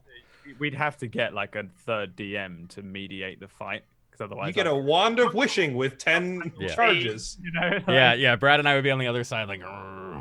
Yeah, we'd be like the coaches, like in the corner. That'd actually be hilarious. Yeah, we've toyed with it, but we never really put any. We could do that for charity. We've always wanted to do a charity battle royale between all the characters. So we could take Ilios. Ilios versus Dustvale wouldn't work because there's too many recurring players. So. No, I think you just get to enter each of your players. If you've got 3 characters, you just get. Oh yeah. That'd be cool. It would be I'm thinking of like the overlay. It would be like players on each side, and then you and I on the top. But then like your camera would also have to be a player in Ilios' one. No. We would not mediate the knockout. We just give it to whack. Oh yeah. Actually, that'd be hilarious.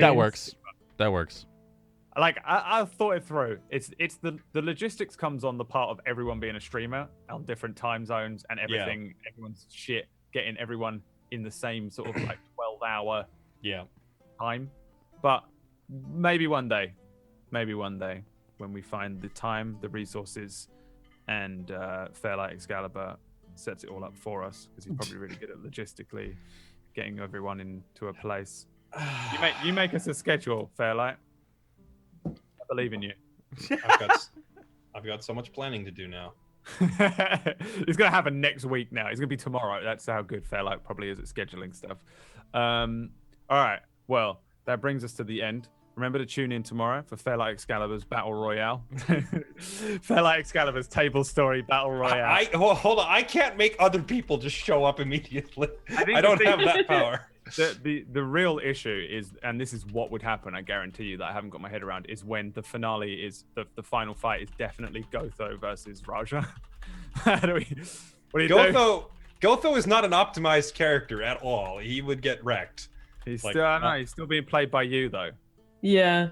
Fair point. It would be like Gollum and Smeagol. Don't even fucking... You had some bullshit in a sentence. You were like, yeah, I can jump up the wall, leap off 40 feet high, and punch this guy. Look, I just understand how to abuse the rules, but mechanically speaking, Raja would destroy Gotho. Vasilius would destroy Raja. It's just Vasilius would potentially be in it as well. Every new character is stronger than the other. I mean, because I've learned more about optimizing characters, but if you're talking solely in a 1v1 battle royale, Vasilius would murder most everyone in the world because he has an insanely high DC and hold person. He'd just be like, yeah, I paralyze you and I beat you to death. And Find out on the Tablestory Royal Rumble 2018 or 19 or 20. Yeah, eventually. Yeah. Hopefully one day. Thanks for watching, everyone. We're going to let you go now, or we'll just sit here and chat shit all evening. And we'll see you next week when we'll carry on with whatever bullshit they're sort of doing in the desert. They're just in the desert now, wandering around for a while. Like you do. Fun. Like you do. Watch out for scorpions. Bye.